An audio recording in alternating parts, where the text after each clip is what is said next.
Are you thinking about getting into precision rifle shooting but have no idea where to start? Welcome. My name is Phillip Velayo and I'm one of the founders of the Cadre. My team and I just wrapped up a 2.5-hour webinar on Intro to Precision Rifle Systems with over 70 shooters joining us live.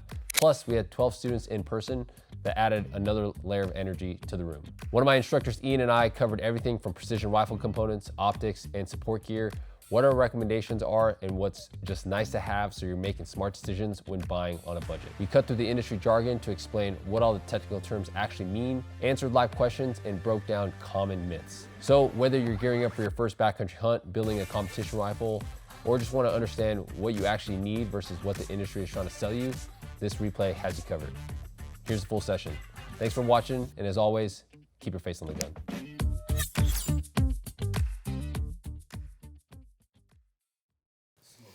All right, what's up, guys? We are going to be starting here live in about a couple minutes, but appreciate everyone tuning in. I've got my other instructors as co-hosts that will be taking some questions, but I'll be monitoring as well.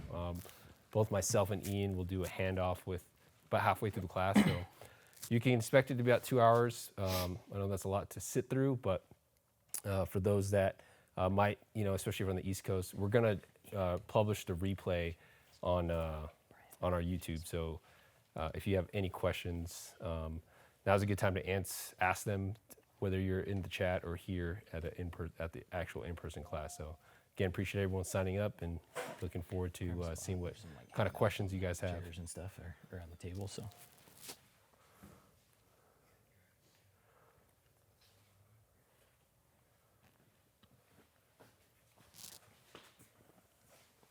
Grab some seats, guys. Don't be shy. You said grab some pizza? Yeah. Did someone bring pizza? What's up? I think. Might as well throw it on up here. Yeah. Yeah, please. Oh, dude, look at that. Hey, Brian. Thanks for coming, dude. Good to see you. Yeah.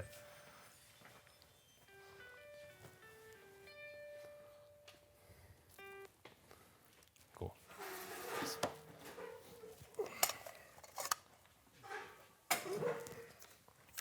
a fucking good little bugger gun right here. All right. Cool. All right, guys. Welcome to our first non-live fire class. One of the things that we wanted to start doing, myself and Ian, was, especially as we get ready for wintertime and stuff like that, is bring more awareness to the long-range shooting community and the modernization of it. I realize living in Cody, Wyoming, it's kind of outdated with information, a lot of hunters out here, but hopefully with these non-live fire classes, we can get shooters out here, hunters a little bit more educated with everything that is new to long-range shooting that might help them at their craft. So one of the things that we talked about was doing one of these night classes every second Thursday of the month, kind of progressively. So if you take all classes, hopefully within a year, you have a general understanding between how to select a rifle to all the way to understanding hand loading. So I think we have a list, between cartridge selection, precision optics, terminal performance, external ballistics, stuff like that. So if you'd like to nerd out all that stuff, hopefully this would be a good opportunity, especially if you got nothing going on Thursdays, to come out and learn some stuff. So the first one, or this evening, is the precision rifle system, or intro to precision rifle system. Is really just talking about all the components that make up modern systems, right? So I've got 3 different rifle setups here, right? And all of them serve a specific purpose, right? So I've got my main competition rifle. This thing weighs 30 pounds, right? But I'm not taking that in the backcountry with me, right? It's a chambered in 6.5 Creedmoor. This right here is a law enforcement military sniper purpose build. So for our military law enforcement clients, we'll take this out to do our demonstration. And then this is a 7 PRC that I built this year that weighs just about 11 pounds for my now hunting rifle. So again, all purpose built, and that's what we'll talk about, especially if you're in the camp of okay, hey, I want to build a hunting specific rifle, or maybe a competition, or maybe a hybrid, right? Especially if you really don't know what you want to do, but you just want to get more proficient at precision long range shooting. But nevertheless, again, thanks for being here. And yeah, Real quick about who we are. My name's Phillip Velayo. I'm the founder of the Cadre training group, and me and my business partners essentially worked together many moons ago at sniper school, and we wanted to pay it forward to the sniper community and create a long-range training company because we just wanted to give back to not only the sniper community but the long-range community as a whole. So started doing that about a year now, and Ian is one of our awesome instructors that lives out here.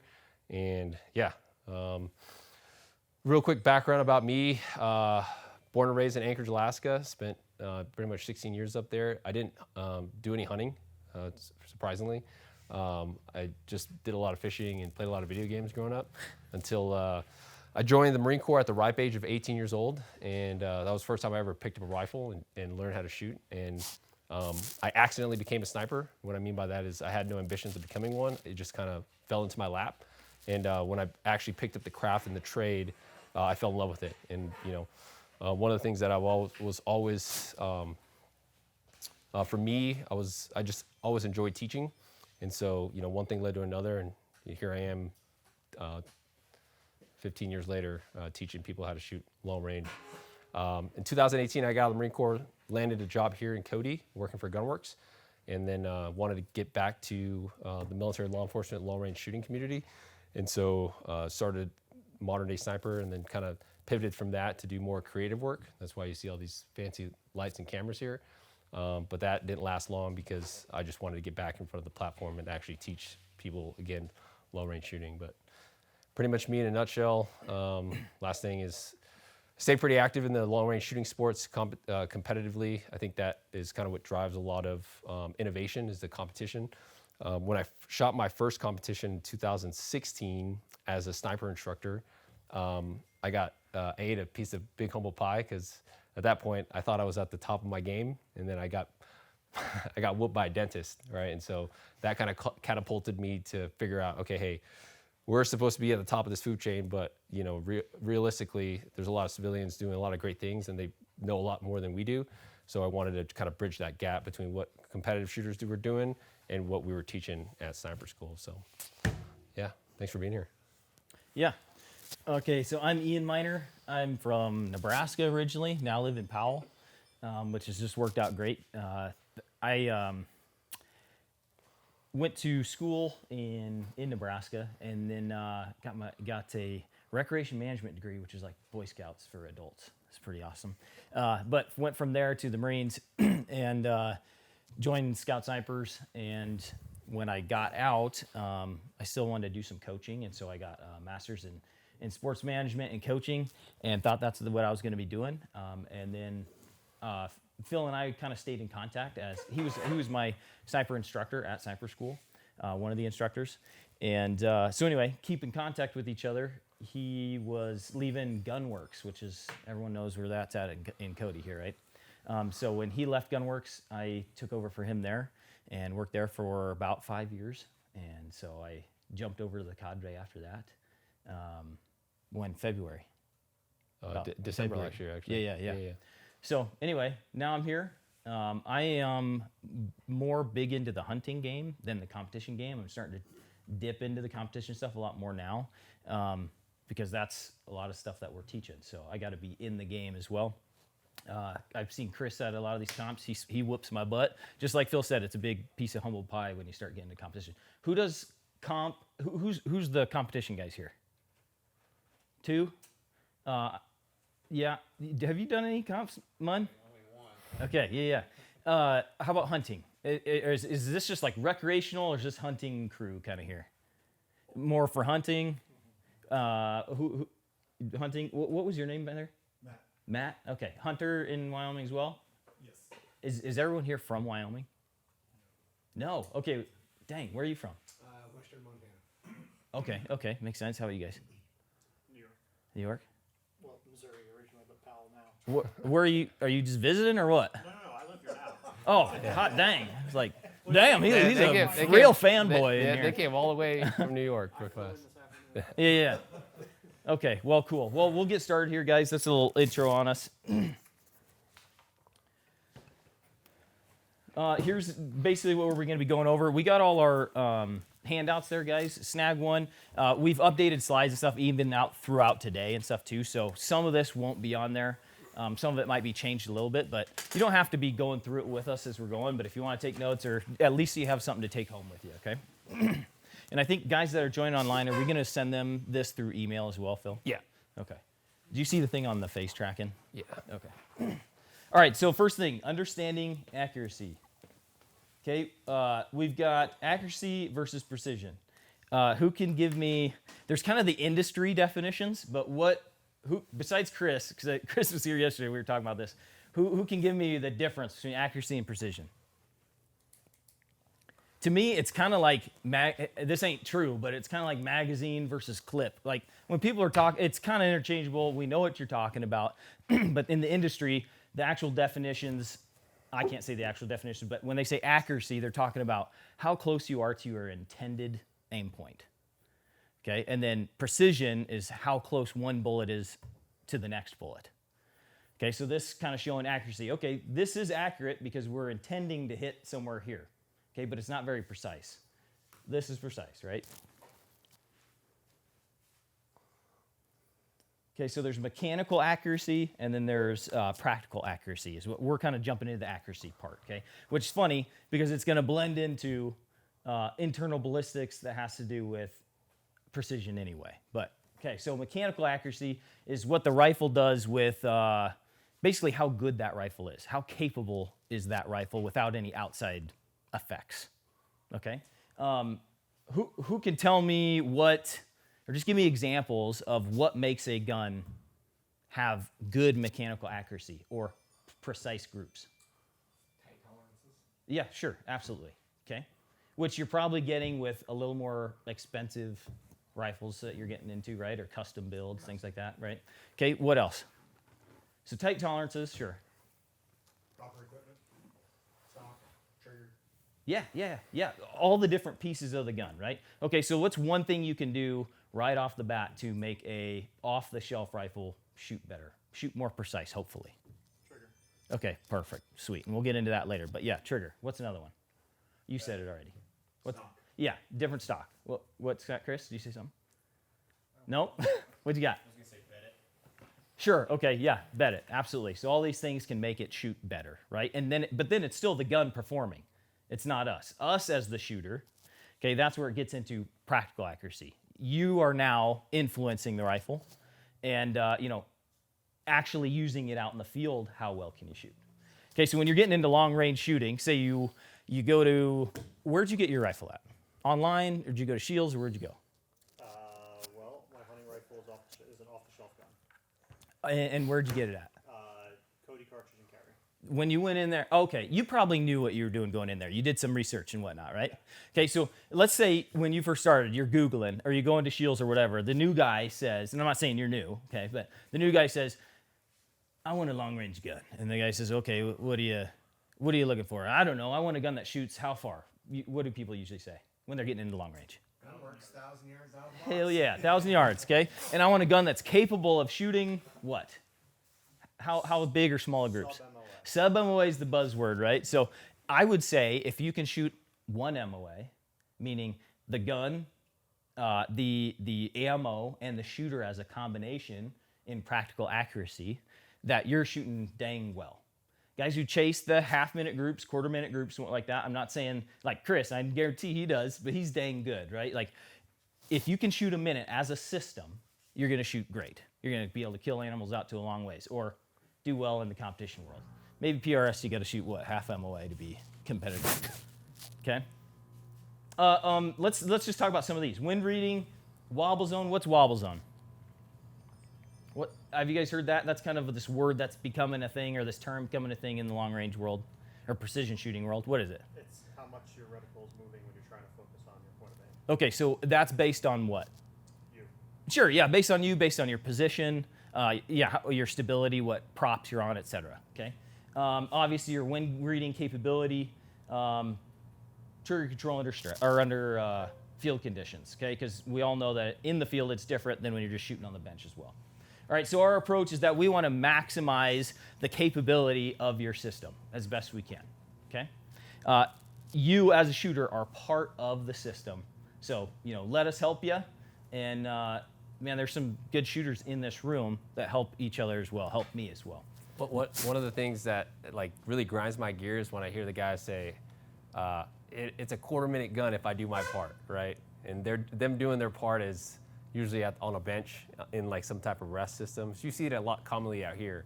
But how many of you guys actually, when you guys went out hunting, whether this season, last season, found yourself on a bench in the field? Very rare, right? I mean, unless you're shooting prairie dogs. So one of the things that, we try to incorporate is understanding that like, hey, our goal is to immediately get you into field style conditions, understand the basics and from fundamentals. But more importantly, like if it's truly a half-minute gun, you should be able to shoot that rifle half-minute in the standing, kneeling, sitting, off of rocks, whatever position you might find yourself in the field. All right, we already kind of talked about this, but what your application is using your rifle, okay? What are we shooting for cartridges? What are you shooting? 7 MMO8 and 6.5 Creedmoor. Okay, awesome. Hey, both in those Tikka, are you shooting a Tikka? My hunting rifle this year was an X-Bolt. Okay, yeah. 7 MMO8. Gotcha. Yeah. Okay. Trevor, what are you shooting? A couple of Savage 110, 300 short mag. That's what I was thinking of, the 300 short mag. Yeah, yeah. What's the one you won online? It's 65 PRC. It's the actual company that's out of Whitefish. Yeah, okay. Well, Not Defiance, but yeah. it's good to be friends with guys like you, because the lucky son of a gun has won 2 or 3 different competitions online in the 2-3 years that we've been talking. So, Consistency. yeah. Okay. What else we got? Was it Matt or Mark or Matt? What are you shooting? 7 PRC. Okay. What are you using that for? Hunting, right? Okay. So this is this on your guys' sheet? Is this in the sheets? No, I added No? that Okay. afterwards. So this would be one that, you could take a picture of it. Most of you guys would probably know this stuff anyway. Who's thought about or is considering getting into competition shooting? Okay, yeah, I mean, all of us, right? My plan this year was to do like 10 matches, and I did 1. Okay, so I know, but this is a good little chart to kind of show you what the application is for each, and then obviously you can put it in different platforms or whatnot, okay? I have a 22 Creedmoor, but I threw that thing in like it is literally like a 22-pound rifle, like super crazy heavy, but it's an awesome coyote hunting rig. Okay, and that is because I'm throwing it on tripods all the time, and it has this big flat bottom. It's giving me all kinds of space, and it's a good rig for that, right? But that's the only thing I use that gun for, because that's the only thing it applies to. Okay, but we got our 6mm variants. Okay, a lot of guys competition are shooting them, the Dashers, the GTs. 25 Creedmoor is kind of that in between the 6mm and getting into your 6.5 Creedmoors. Has anyone shot elk with a 6.5 Creedmoor? Yeah, hell yeah. Yeah. Dude, his YouTube video people were just busting that down. Who's seen that? Who's not seen it? His YouTube video is shooting a big bull elk with a 6.5 Creedmoor, and people are just, it's nasty, okay, the comments people get. But you put it in the right spot, and it does the job, right? Okay, PRC obviously is going to give you that little extra oomph. It's kind of the mama cartridge to the 6.5 Creedmoor. 7mm, you got your 7.8, you've got 7 PRC. What else is in the 7mm family? Red Mag. 28 nozzle. That's what I was waiting for, the 28 nozzle, right? Okay, they're all that 2.84 caliber, okay? And then your 30 cals. What are some 30 cals out there? We got, what's that? Yeah, 308. Is anyone still shooting the 308? Hell yeah. What's that? 308 PRS. Are you? Yeah. Dang, dude. Good for you, man. You got to be good at wind calling. Okay. All right, well, we'll move on here. Oh, this is when you just meditate on, okay? Everyone close your eyes. Think about what we're talking about.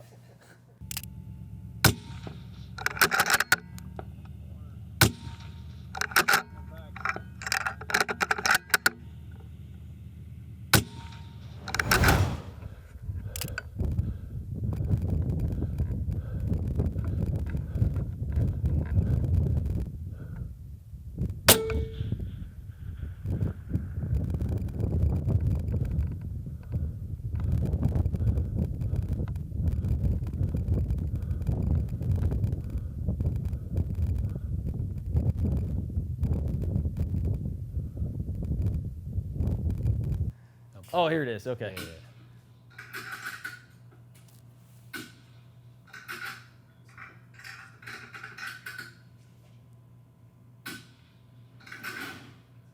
Okay, now we're on to the 7 PRC. Good wobble zone. Yeah.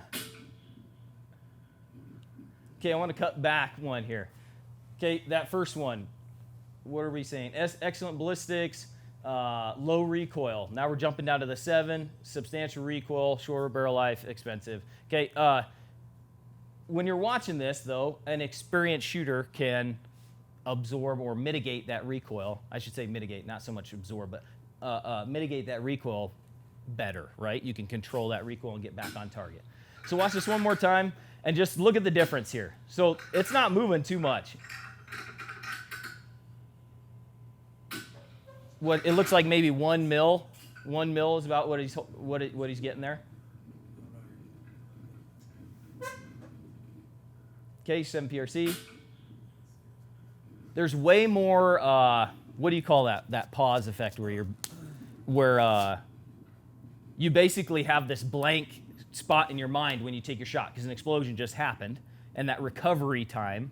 You can actually, like in the video, that little blackness that happens when he's shooting this MPRC is almost realistic to what actually happens out there in the field, right? You get this moment of just poof, and then you have recovery time to get back on target. I'm gonna do it one more time here, if I can. Let's see. Just tap back, I think. There we go. Yeah, there you go. Rotate the screen for Matt. I don't know if you can see it because of the glare. Which way? This way? Yeah, there you go. Can you see that, Matt? Now I can, yeah. Okay. So watch it like almost go black, and that recovery time is just that slight bit longer.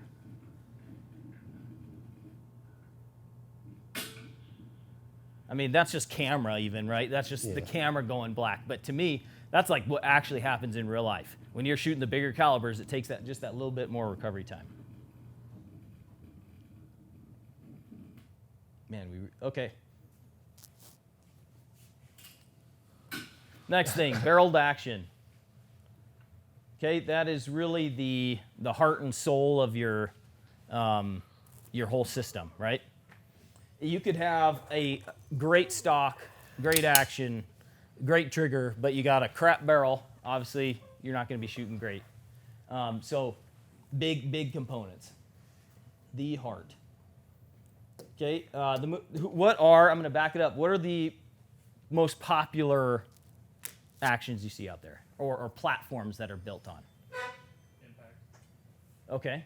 Impact. Like 700. Remington 700. Yeah. Okay. A Remington 700 footprint would be one. What's another one? Tika. Yeah, Tika. Those are the two, right? I mean, there's multiple out there, but those are the two that are really kind of the big names in precision shooting. And then, of course, all these custom builds are there are some that are starting to just do their own. Like, how about Seekins? Seekins isn't a custom build, but they've got their own platform, right? Okay. What is your action responsible for? Okay. Who's picked up a Ruger American? What's like the super common thing, or everyone knows that a Ruger American does this? That's right. Yeah, right, and it just feels kind of catchy. And then you pick up some, like, I don't have a custom build myself. Right? I've pieced things together. I guess you'd call that a custom, but it's a bunch of off-the-shelf stuff that I've put together. But then I jump on one of Phil's race guns, and that thing feels like butter, right? I think one of the smoothest actions off the shelf is going to be your Tika, right? It just feels so dang smooth. All right, so you're feeding, locking when the bolt closes, housing, securing when your optic system. So if you have a integrated rail, or if it's a two-piece rail, or your one-piece rail, etc. Okay. Okay, which is going right into this. Okay, how about this last one? Ejection reliability. Who's run into issues with ejecting? What's going on? It was a scope mount issue. Where you kept hitting the clamp. Oh, sure. Okay. So what'd you do to mitigate that? Swap it out. Changed rings, or Yeah, so I had a one-piece mount, and Yep. then I went back to rings so that I could spread out that distance further. Oh, sure. So it wasn't so much that the bolts just needed to be on the other side. Yep. It wasn't that. No. Okay. It was the actual one-piece mount was getting in the way. Exactly. So as the cartridge or as the casing would come out, it would hit that clamp surface and then fall back in. Okay. What else can cause that? Big windage turrets, right? Big windage turrets that can hit that and come back, fall right back in, especially in angled shooting. Yeah, go ahead. Remington 700, the old extractors in the originals. Boom. Those are notorious for. And why is that? Explain why. They just don't have a good grab on the back of the casing, and a lot of times that part will wear over time, and it just doesn't grab the back of the casing. Sure. Okay. Yeah. So you're getting that where it like pops it, but it just stays in the action. Okay. Another thing would just be the angle of the ejection, right? So your plungers, like the Remington 700 bolt face is just a single plunger, right? And so it's going to shoot it out this one angle. Okay. Well, how sensitive or how strong is that spring? If you have the two plungers, what angle is it shooting it out, right? So I had a buddy who had I think it was a Christensen Ridgeline, I think is that what it is a Ridgeline or a Ridgeline? And I can't remember if he had the Mark V or what it was, but it was just knocking that. We finally just put it in slow motion and took a video of him ejecting around, and it would flip up, hit his windage cap, and fall right back in. Okay, and that's the only way we found it. We're like, what the heck's going on? It's like every fourth time or something, right? And so he literally just took one of the blunders out and cut one of the springs so it didn't have as much push, right? And so then it just launched it at a different angle and it missed his scope cap from there. Okay, so there's things like that too.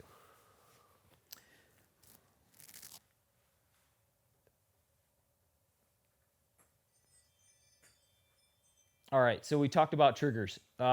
Some of the main triggers that you see in the precision world, Timney triggers and Trigger Tech. What models do you see mostly? What do you see, Dan? Guys using in precision shooting. A lot of trigger techs. Fewer Timneys now than 10 years ago, I think. Yeah. At least in hunting rifles. But yeah, and then I mean every once in a while you'll see a Jewel or a Vixen Andy, but dude, trigger tech's kind of hard to argue with. It's a sealed system. Yeah. Well, that was going to be my next thing. Is Jewel was this still popular trigger, shoots great, but what's the problem with it, or what's maybe the drawback? Is that open face, right? And so if you're guys who are taking these on these, taking rifles on these antelope hunts, and you got that fine dust and crap that gets all up in every crease of your rifle, your trigger's getting gummed up, especially if you do what with your trigger? Yeah. So does anybody clean their triggers? I really don't. Okay, the most I do is I'll take a little aerosol can or whatever and blow it out. But like a keyboard cleaner, But I don't know. In the comp world, are you cleaning your triggers? No. Okay. No. They have a certain restriction that they have. The armors pass it off. Yeah. Okay. Well, so anyway, that was the problem with the Jewels, was they were getting gummed up from that if you're in the hunting world, right? Oh, you said cop. I thought you said cop, but you said comp. Oh, comp, yeah. Yeah, the cop world. Yeah. Okay. Well, Trigger Tech primary is what I see a lot of guys running. How about single stage and two stage? What's the difference? One has one stage, one has two. What's the difference? Who's run one versus the other? You have a two-stage, right? I think the first time I ever shot a two-stage was on one of your guns. Yeah. And I liked it, but it would take some freaking getting used to. Yeah. I thought I would hate it because I love the crispness of a single stage. And then I used one of his guns for a comp, and I was like, this is awesome. It feels good to take out a little bit of slack and then apply that pressure. You've never run a two-stage trigger? Okay. Hey, you should try it, brother. You what? I'm the least of these here. Oh, hey. You don't want me speaking up, brother. What are you running? What rifle do you have? Christensen 300 Win Mag. Yeah, heck yeah, dude. Has it got a Trigger Tech in it? Yeah. Yeah. Hell yeah. Yeah. All right. Any questions on this stuff so far? I know we're just like, there's a lot of stuff we're talking about. This is basically a big overview of everything, right? So we're blazing through some of this, but what questions we got over some stuff we went over so far? Really, to take a couple steps back, when you guys are building out your first systems, whether you have a hunting rifle or whatever, it always starts with that slide of like, hey, what do you want to do with it, right? Because I always get the questions. We get the questions all the time. Hey, I want to build a rifle. It's like, okay, well, what are you going to do with it? Because that's going to drive a lot of questions of, hey, what cartridge am I going to selecting right now? What action, right? And in the action world, it's like Ford, Chevy, Dodge, right? Who drives a Chevy? Who drives a Ford? Why do you drive a Chevy or Ford? It's personal preference, right? And at that point, sometimes it's brand loyalty.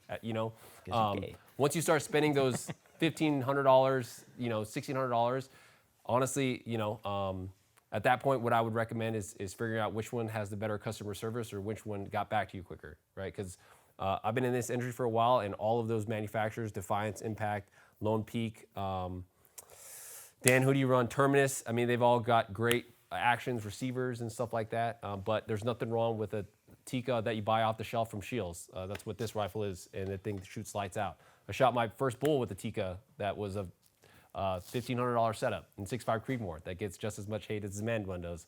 So I think a lot of people overlook the, try to, follow name brands, but it ultimately depends, number one, on your budget, right? Your application, and then being realistic with yourself of like, okay, hey, how often I'm going to actually shoot this, especially if I want to become proficient with it, right? Because we live in Wyoming, it's nice that in Wyoming we have the ability. If anyone go to Cody Shooting Complex, right? You have the ability to shoot out to 11:45, right? Or because we have a bunch of BLM, you can probably set up your own targets out to a mile. I see a lot of shooters pigeonhole themselves at getting into long range shooting or buying a rifle, but the max distance they have is like 300 yards. If they wanted to shoot out past that, they got to drive like 2 hours. And they bought like a 338 Lapua because they read online that they needed 338 Lapua to shoot long range shooting, but they only have access to 300 yards, right? What sense does that make? So being realistic about, okay, hey, how available do I have? Maybe ammunition, we'll talk about all that stuff, what my application is, and how often am I shooting? And again, a lot of times people stress out about barrel life, right? It's like, the average shooter is not going to burn out a barrel within their lifetime. I'll be completely honest with you, especially a hunter, unless they're cranking a 28 nozzler and going on a fuck ton of hunts. Excuse my language. Sorry. Damn. Yeah. That's you, man. I already have another barrel on top of the safe. Heck yeah. All right. We get on what we first covered here. Feel good. Matt, what do you got? Oh no, just scratching my head. Okay. What do you got? Oh, nothing so far. What was your name again? Brian. Brian. Okay. Okay. All right. Well, So do you want to, real quick, just because you talked about it, does anybody in here not understand the correlation of like how overbore a cartridge is and the barrel life consequences of that? Because that might be you might get into it with ammo, but like if I'm choosing between this cartridge and this cartridge, I'm just going to pour rounds down it at the range. sure. Yeah. Well, I think everyone has. There's some standards, and then everyone's got their opinions. But if someone comes to me and says, "I'm looking at building a rifle. What should I get?" I ask that. What's your application? They say, "Oh, I hunt, mule deer. Mostly for shooting, right? Just at the range, like recreational." Then I'll be like a 6.5 Creedmoor all the way, right? If they're like, "Well, I'm shooting elk on down. I'm mostly an elk hunter. I go to the range every once in a while, whatever." Then I'm like, I could get into a 7. That's to me, right? Because a 7 is super capable. It's not your 30 cal that's kicking the crap out of you like your short mag, but it has plenty to do the job, right? I think a 6 does, but it depends on where you put it, right? So the bigger you go, the more forgiveness you have when you're talking hunting world, the more forgiveness you have of misplacing the round because it's going to have more damage. And the more forgiving it is on bad wind calling, right? Like you take your 308 versus a 7 Rem mag and you put very similar bullet weights next to each other and you're shooting these similar velocities, etc. I wouldn't say similar velocities because your 7 Rem mag is going to be shooting a higher velocity. Okay, you basically, we'd have to actually build them right next to each other and try and put them as equal as we can. But you'd see that 7 Rem mag, you could be almost twice as bad of a wind caller than the 308 shooter, right? He's gonna have to be twice as good at wind calling. So that doesn't have to do with barrel life, okay? But that's what I push people towards, right? And then, okay, so let's talk in the hunting world by itself. Guys say, do I want a 28 nozzle or a 6.5 PRC? That was the biggest question I got in my previous job. It's like, those are the two that I'm just in love with. Which one should I get? And then from there, it's like, dude, they're both barrel burners. 6.5 PRC, not as much, right? Let's call it 1,500 rounds, maybe a little more, maybe a little less, how fast you shoot it. Okay, you get a 28 nozzler, now you're like 1,200 rounds, 1,000 rounds, 1,500 rounds if you get lucky, kind of thing, right? But they're like, well, I do have an opportunity to shoot moose. I'm like, okay, then you're gonna go that 28 nozzler. Okay, all I'm gonna shoot is mule deer on down. Then go 6.5 PRC all day, right? So it's all this. It's very specific application based, but if it's an all-around gun, the all-around gun to do it all, to me, it's probably a 7 PRC. I mean, competition world, you're kind of out of the competition world a little bit with that, but You do ELR. Sure. ELR stuff. Yeah, which is becoming more popular, but hell, you go to NRL comps, some guys are running freaking 7 Rem mags with no brakes on them. Does anyone hand load? Everyone else is shooting kind of factory, right? That's my next thing. It's like, does it have factory options available? I hand load, but 3 months ago my house burned down. So it was nice when I built my 7 PRC to just go to the Rocky Mountain Discount Sports, buy 2 boxes, and then within 10 rounds I was ready for hunting season, which was nice. You know what I mean? So that's another thing that I encourage people to do is like, okay, you know, what is off the shelf, especially if you are flying to these different countries or, you know, you're going on a once in a lifetime hunt. Your rifle or your ammunition doesn't make it with your rifle, right? Now it's nice to be able to just go to the local gun store and pick up a box of ammunition off the shelf. That's what's beautiful about the Hornady rounds is now they're all over. ELDMs, right? Yeah. So again, 6.5 PRC if you're a range shooter, if you're a competition guy, 7 PRC to maybe a 300 PRC if it's the hunting world. That's what I would say. What do you say? I just like hot sevens. I just do.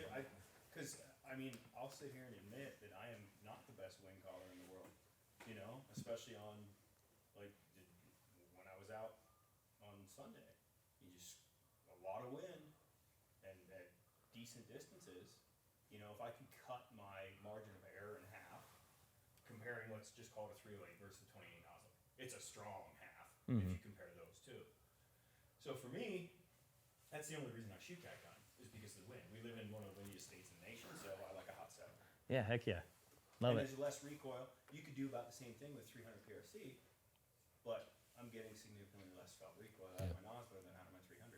Sure. And if you want to match BCs with a 300 PRC, then you're going up in grain and you're now going to feel that in recoil as well from the velocity. So I mean a 7 overtakes a 3 or a 30 cal anyway. Yeah. The further out you get. If you split the difference, if you look at the BCs, if you look at the trajectories in a 10 mile an hour full value, and you compare my 300 with a 225 ELDM and 180 grain ELDM at my 300 PRC velocity and at my 28 nozzle velocity, that nozzler still outperforms that 30 cal. Yeah, absolutely. With less, it's crazy.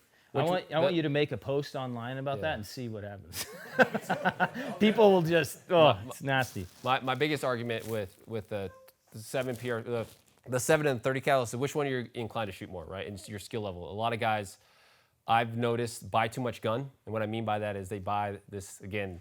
They get suckered into buying something with extreme knockdown power, right? But they shoot it 3 to 5 times a year because it sucks to shoot at the range, right? No one wants to get obliterated by that recoil. And just like anything else, you need to get reps in, right? You know, especially guys that are buying these big guns and doing it off the bench or a bench rest. You know, they shoot their 3 to 5 rounds, they're done, they shoot their plate size, and they go out to the field, and now they got to find themselves, let's say in Alaska, in the tundra, when you can't get prone, right? You have to shoot from sticks or something, right? Good luck shooting your 300 PRC from the kneeling, right? And trying to manage that recoil, right? So the biggest thing, my biggest argument is, okay, hey, figure out which cartridge you're most likely gonna also train with and shoot, you know, not regularly, but just enough to where you're not gonna get tired of it. Yeah. Yeah. You know, I think the other hurdle that people always look at is, well, my dad or my grandpa, this is what they did. And I fell victim to that. My dad was a 35 whaling guy. I never saw him shoot anything that ever took a step. Yeah. Right? Frontal mass knocks down.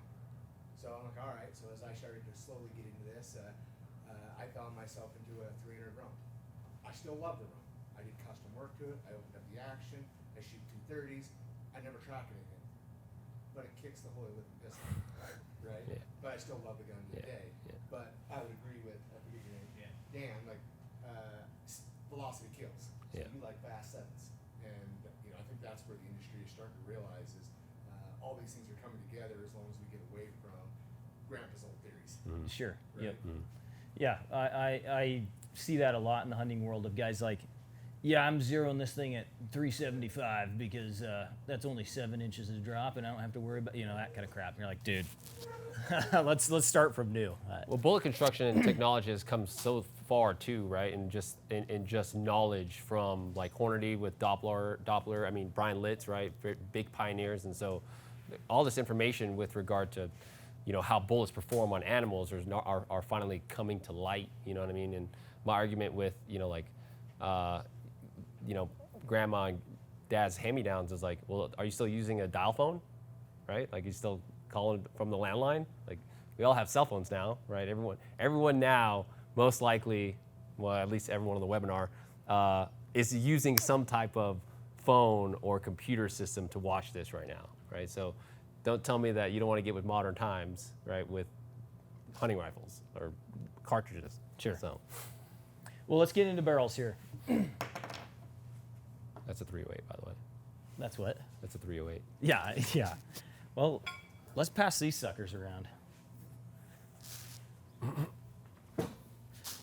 So what are you and your son shooting then?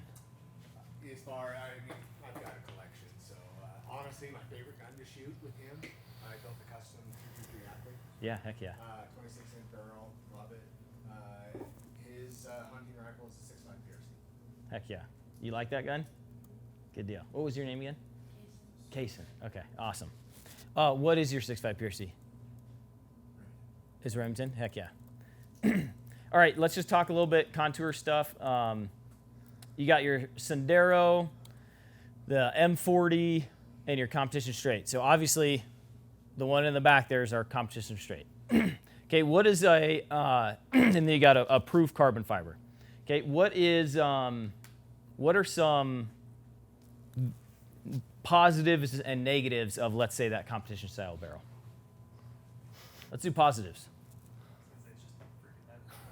It's heavy, okay. So, what's that? It's rigid. Yeah, rigid, okay. Rigidity is big, okay, in precision, okay, in precision shooting. Yeah, negative would be weight, obviously. Okay, so you're not hiking that thing in the mountains. That's more of a competition style. What else? Heat management. Yeah, heck yeah. So, tell me about heat management with a competition. So obviously in PRS, you're got a time limit in which you have to shoot, usually 8 to 12 rounds, right? Some of your smaller cartridges, your 6BR, 6-dasher, are going to heat up less than some of your bigger cartridges, 6.5, 3-more, 308s. So when you're dumping a lot of rounds in a short amount of time, that barrel tends to heat up. And with thinner profile barrels, you can see those shots start to wander on you, whereas a thicker barrel is going to be able to handle that heat better, and you'll be able to maintain your precision for longer strings of fire. Right, it absorbs and dissipates it faster, right? Okay. How about the carbon fiber barrel? What are some thoughts on the carbon fiber barrel? What are the theories, etc.? What do you got, Matt? I just got done. I was in Kalispell. Dan hooked me up with a guy named Nate, who's the marketer up there. And got to go on proof. Check out some of the barrels. Nate from Proof. Hey, yeah. I was pretty Shout out, Nate. impressed because they're moving into some military applications. The guy had a barrel for the Apaches sitting on the table, and I was like, damn. So they're and he was telling me that they're moving like a 6-hour. I don't know what the new Army's regular rifle is these days, who they're using, but it sounded like they're trying to implement some of the proof barrels into the military, which I thought was really cool. Yeah. But obviously the military is fully automatic, so I guess that would be my next question is, do they dissipate heat a lot? I mean, I know they're light. Okay, so the theory, or let's talk about pros, and we'll get to that question. The pros in carbon fiber. One, what's the big one? Weight, right? Okay, so you still have a steel barrel in there, a thin steel barrel that is wrapped in carbon fiber. So yes, now you just lost all that weight, which is a beautiful thing, but now you got this skinny freaking barrel, so what do? You wrap it in carbon fiber. It looks cool. It's now gained rigidity again, right? And then it's technically supposed to, or theoretically, disperse or dispense heat or dissipate heat more efficiently. Okay, I would say that is still a theory, because anything you look up, you're going to get different answers.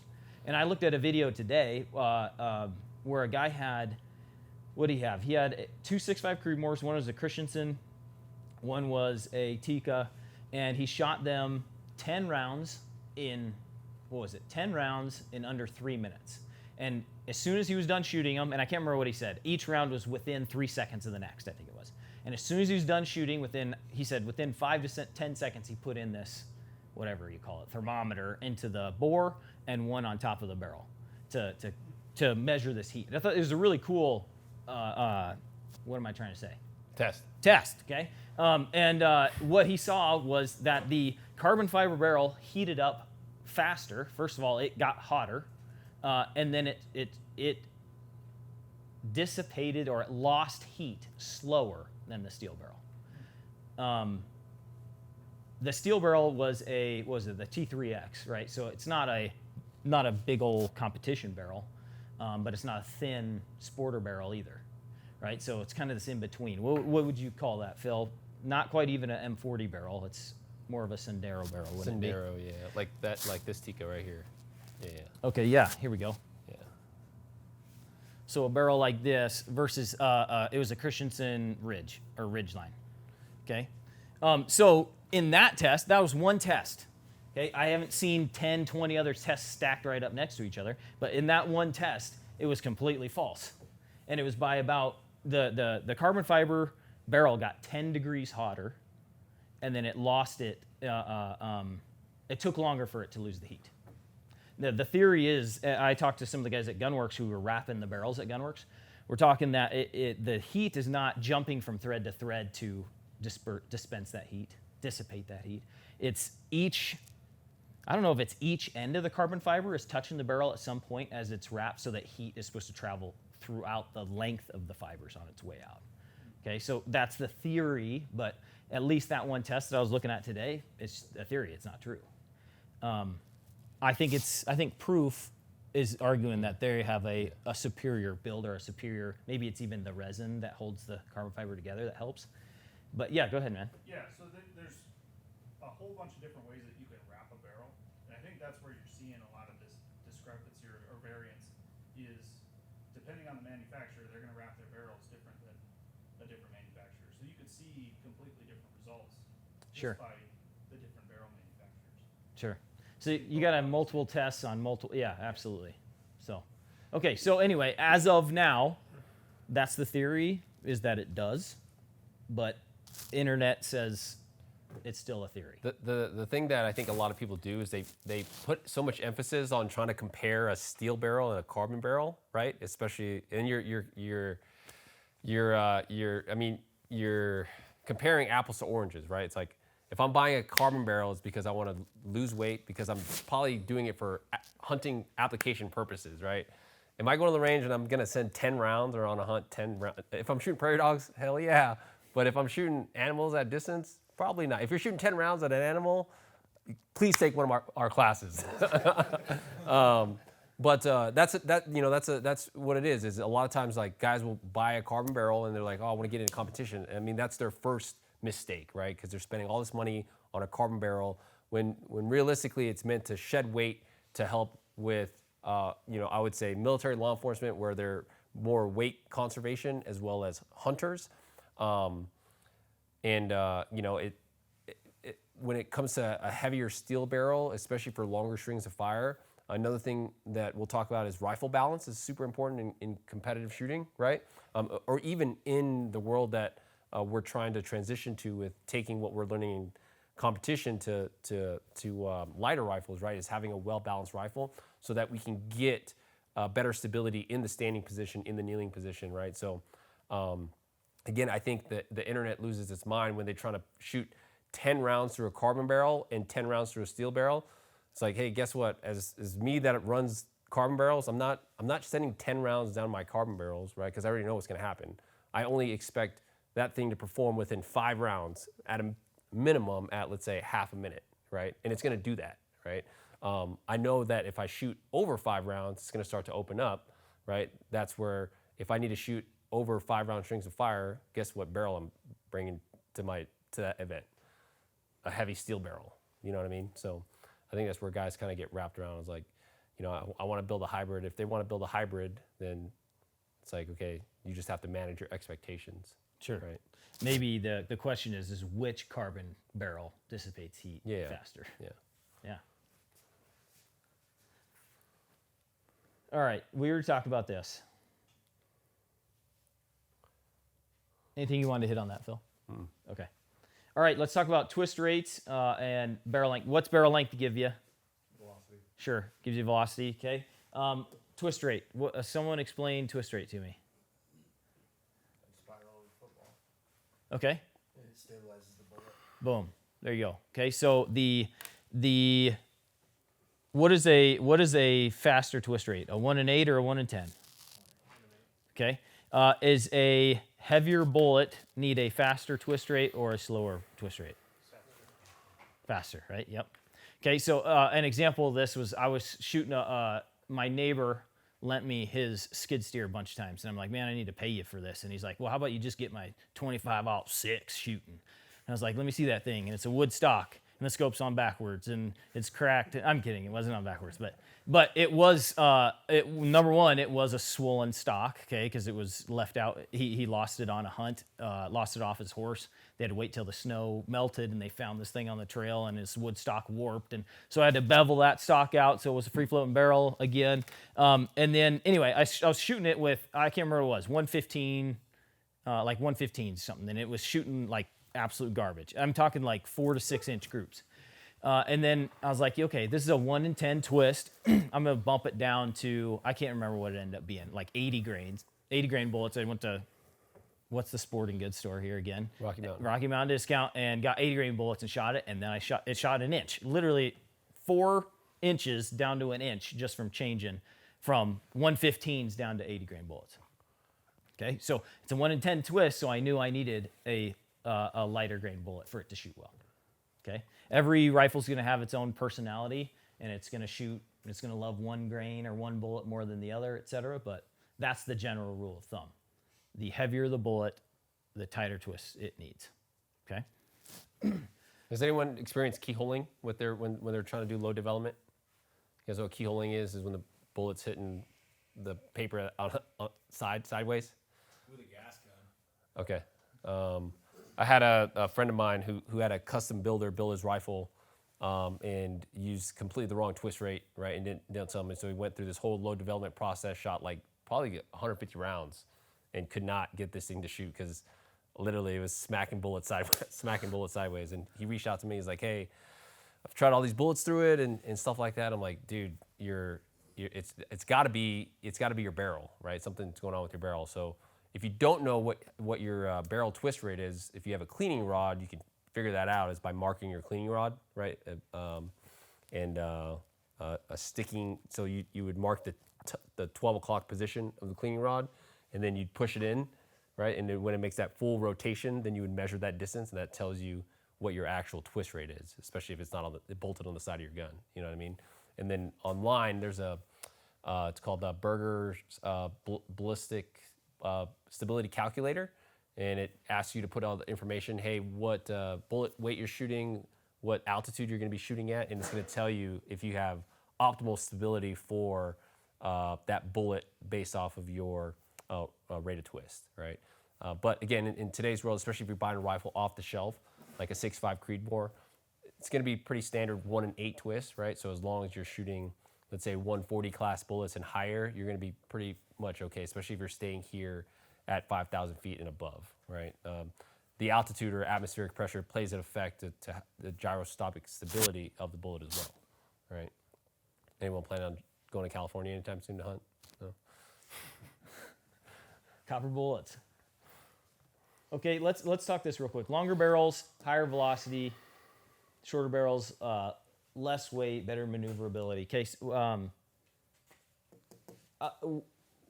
who's heard of the terminology velocity is king? Okay, what are they talking about there? I always think of prairie dog hunting.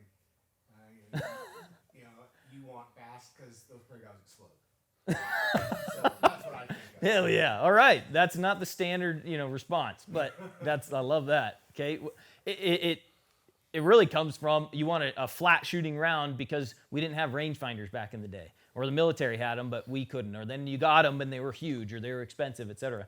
So you wanted a flat shooting cartridge that you could zero at 200, 300 yards and hold on hair out to 400 kind of thing, right? So, but now we've got rangefinders that are affordable and smaller and lightweight, etc. And velocity is king is not so much a thing anymore, at least for me. Heck, if I'm shooting a 7 Red Mag and I'm not shooting at 2,800 feet per second, I'm shooting it at 2,650. I don't freaking care. So now I can't kill my elk at 1,400. I have to kill him at 900. I'm not going to take that shot anyway. I'm going to get to 600. So all these Elmer Fuds who are all about the velocity, in the competition world, maybe it's a little bit different, right? And it cuts wind, etc.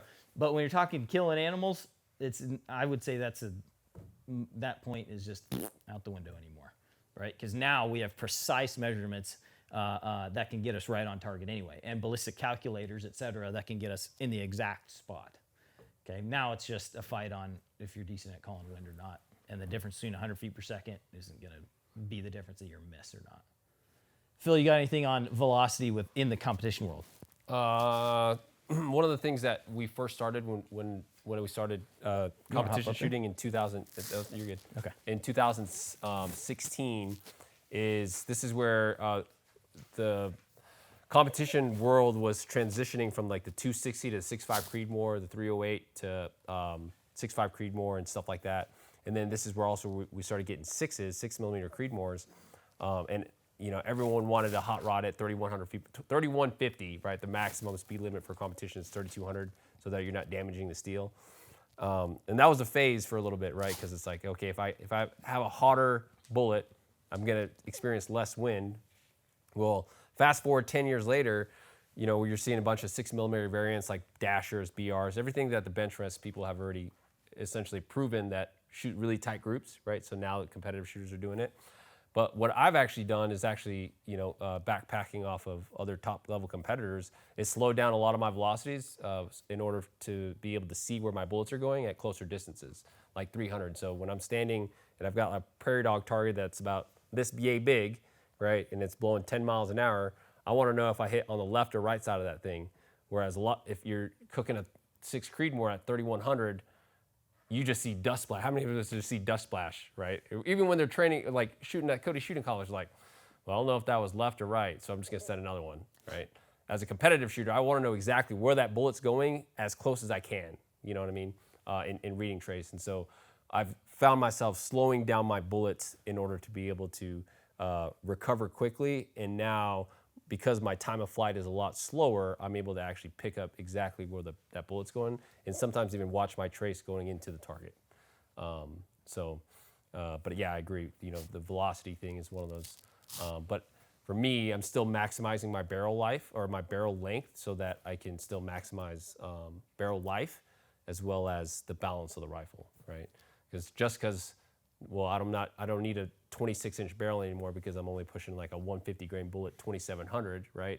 I don't want to cut my barrel to 22 inches because now I have to hot rod my cartridge or my load. Now I'm burning more powder, right? And now I'm also decreasing my barrel life.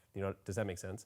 Right? So as a competitive shooter, I'm still keeping the length of my barrel at that, right? To optimize balance and overall, barrel life. Yeah. Yeah. And just again for like the hunters, I know most of the class, at least sitting here, is hunters. Would you rather? Is anyone running a suppressor? Right, and I don't like lugging a 24-inch barrel with a 6 to 8 inch suppressor on top of that as well, right? So that's a consideration on, again, application. I've cut some of my rifles down to 16 inches, and they're still shooting 1,000 yards. Are they going to kill an elk at 1,000 yards? My 6 Creed probably isn't. Could it? Probably, but is it ideal? No. But a 7 Red Mag at 20 inches, hell yeah, that's a great option. And now I have a smaller gun that I'm toting around. Okay. Dan, when I was getting my 7 PRC dialed in for the hunting season, Dan's buddy Jeff actually handed me 10 of his hand loads for his 7 PRC, and I shot them, and they shot great, but they were screaming out of the pipe at 30-50, and I was like, damn, and I was like, it'd be cool to kill something at 30-50, but what I didn't like about it, especially when I shot it compared to my Hornady just factory was going 28-90. Again, the 160 feet per second, I can tell the difference with recoil, right? And just being able to actually now see my shots better at those further distances because of the less recoil and the fact that the bullet's not flying as fast, right? So it goes back to like, okay, hey, what you're saying, like speed's not everything, right? It's like understanding as a rifleman, I should be able to have accountability of that shot, right? And where's that threshold? Well, I got better results with that with a 28-90 versus 30-50, right? And so again, 160 feet per second. And that's what's cool about ballistic solvers, which we'll talk about. Like you can actually go into the data and you'll be like, okay, well, what's my wind call difference between that 160 feet per second, right? And it's like a half a mil, right? 0.05. It's like nobody can even hold that steady, right? Or even call wind down that accurate. At least I can't, right? But a lot of times, guys, you overthink the velocity thing when as you start to peel back the layers of numbers in the ballistic solvers, you can actually see, oh, I don't need to hot rod my cartridges anymore. So, Yep. Yeah. Yep. All right. I got a couple questions from the interwebs here. How heavy should I aim from Greg? How heavy should I aim my rifle to have for rifle setup? Is there a too heavy? Greg's a competitive shooter. Competition, not NRL. How big are your arms, bro? Yeah. That's a good question, Greg. How heavy? I think for a competitive shooter, if you want to play the game, I think that having a rifle that's 23 to 25 pounds is within that, because I've learned that even though you're able to achieve the same results as say with a 20-pound rifle, you're working harder than somebody that's running a 26-pound gun, because with a 26-pound gun, I mean, the immediate stability that you get and the lack thereof recoil, especially in unstable platforms, what happens is, again, over 10 stages, you're working harder, right, to manage recoil, to tighten up that position than somebody that has a 4 or 5 pound heavier rifle running a 6-dasher. Same thing, right? So, especially when you're, trying to increase your odds or increase your performance by that 1%, I would say, having a 23 to 26 pound gun. I mean, it sounds silly to say that because it took me the longest time to play the game, but when you're chasing the points and how competitive the field is nowadays, that's what I would recommend. Just because you're not working as hard to get that. Compared to somebody else. So hopefully that answers your question. Greg said bigger than Phil's. That's a good one. Another question, have you had many Bergara actions and classes? If so, how have they performed? That's an Ian question. Go ahead, Ian. Yeah, so, okay, I love that because I have a lot of Bergaras, and I was trying to decide what's the biggest platform I want to be teaching on. And I was looking at Tikkas and I was looking at Bergaras. This is one of my B14 HMRs. And it came down to Bergara's customer service was way better. That was in my experience. And everything I was reading online, I was like, man, Bergara's just like, I've seen from other students too, who've had, something go down or whatnot. They call Bergara and boom, they sent them a new thing. Or they said, their customer service was great. When I called, they answered. It wasn't just this like, we'll get back to you, kind of put your name on the list kind of thing. So that's what I loved about Bergara. But then I heard from Phil. I came to, the first time I went to a little like competition practice, Phil was running a Tikka, I was running a Bergara. And the first thing he said to me was, let me get you out of that Bergara and get you into a Tikka. And I was like, I felt like the kid who showed up to the basketball court, and I'm like 6 inches shorter than everybody else, and I just had to turn around and go home. Like I felt like I didn't have something capable or something. But the more I shot, the more I loved shooting the Bergara. Now we just did a class in California and teaching law enforcement, and I brought one of my Bergaras. Love it, shoots awesome, but it went down. The bolt. That is what Phil had told me, was that there's some issues he's had with the bolts from students in class who run in Bergaras. And I hadn't had that issue, and I had had mine for 4 years.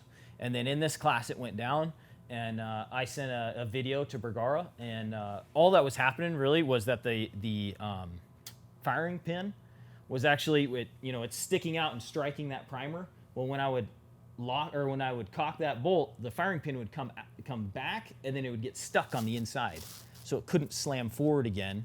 So I was pulling the trigger, and it was unsafe. Like nothing would happen. The firing pin wouldn't go forward because it was stuck in the back side of the bolt face. Anyway, I sent them a video of this. Boom, they sent me a new one. They said, hey, yeah, we had some problems with that bolt from this year to this year, and I can't remember. 2019 was maybe the last year. I can't remember. And they sent me a new one, and I haven't had issues since. So, I'm not trying to sell you on one or the other. I think Tikka's actions feel nicer. Whoever this is talking, yeah. Who am I talking to? Who is this? Craig? The question came from whoever it was. Know this. Yes, Bergara has been. There's stuff on forums, whatnot, where people say there's something going on with the bolt. I think they have fixed that problem since. In my opinion, Bergara's customer service is way better. That's my opinion. What do you got? You agree? Yeah, Beretta customer service is not. Yeah, and It might be good for Phil, but it's not good. Yeah, that's right. For the common man. This is where, and I don't want to go off on a tangent, but this is where it's like, I've never had to use customer service on any of my Here it Tikkas, goes. right? So it's like, at that point, it's like, hey, the best, one of the best one-liners I've heard is the best customer service is the one that you never have to use. The best warranty. Best warranty is the one that you never have to use. So, that's my experience. I've got like 7 Tikkas. And I put them all through competition-style paces and had issues. And I think Bergaras are great rifles, right? When they work, they shoot great and phenomenal. I love the fact they're a Remington 700 footprint. But you just gamble with working the bolt, right, in the extraction and ejection.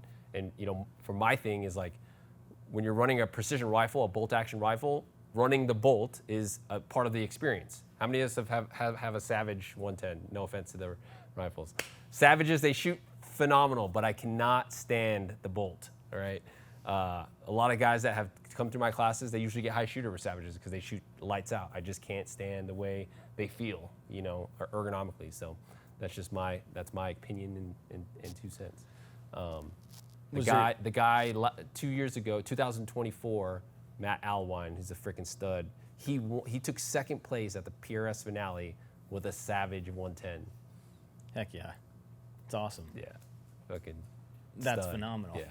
Yeah. Any other questions that are on there? No, not that I can see. Okay, chassis and stock systems. Okay, who's running a chassis? You're right. We're an hour in. And not Yeah, great. Who's running a chassis? I'm gonna speed through some of this stuff. Okay, what's your chassis on? That's actually on his 6.5 BRC. It's the MDT 126. Oh yeah, heck yeah, super light. Those are sick. What do you got? On your 308, you running a chassis? What are you running? MDT XRS. Awesome. Okay. What's the difference? Why would you choose one versus the other? Well, I mean, why would you choose a chassis versus just a stock? Generally heavier, minus the 126. Yeah. Okay. The application. Yeah, application, right? Okay. So generally, most hunters are running what?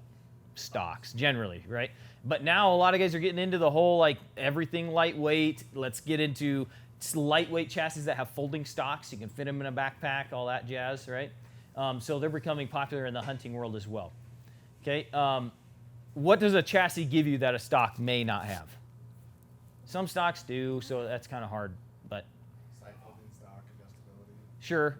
Even some stocks will have some folders on them, but yeah, that's okay. Space for accessories. Yeah, they're way more modular, right? Is that the right word? Modularity. Okay. So competition, law enforcement, stuff like that. Wow, that's the way to go. Okay.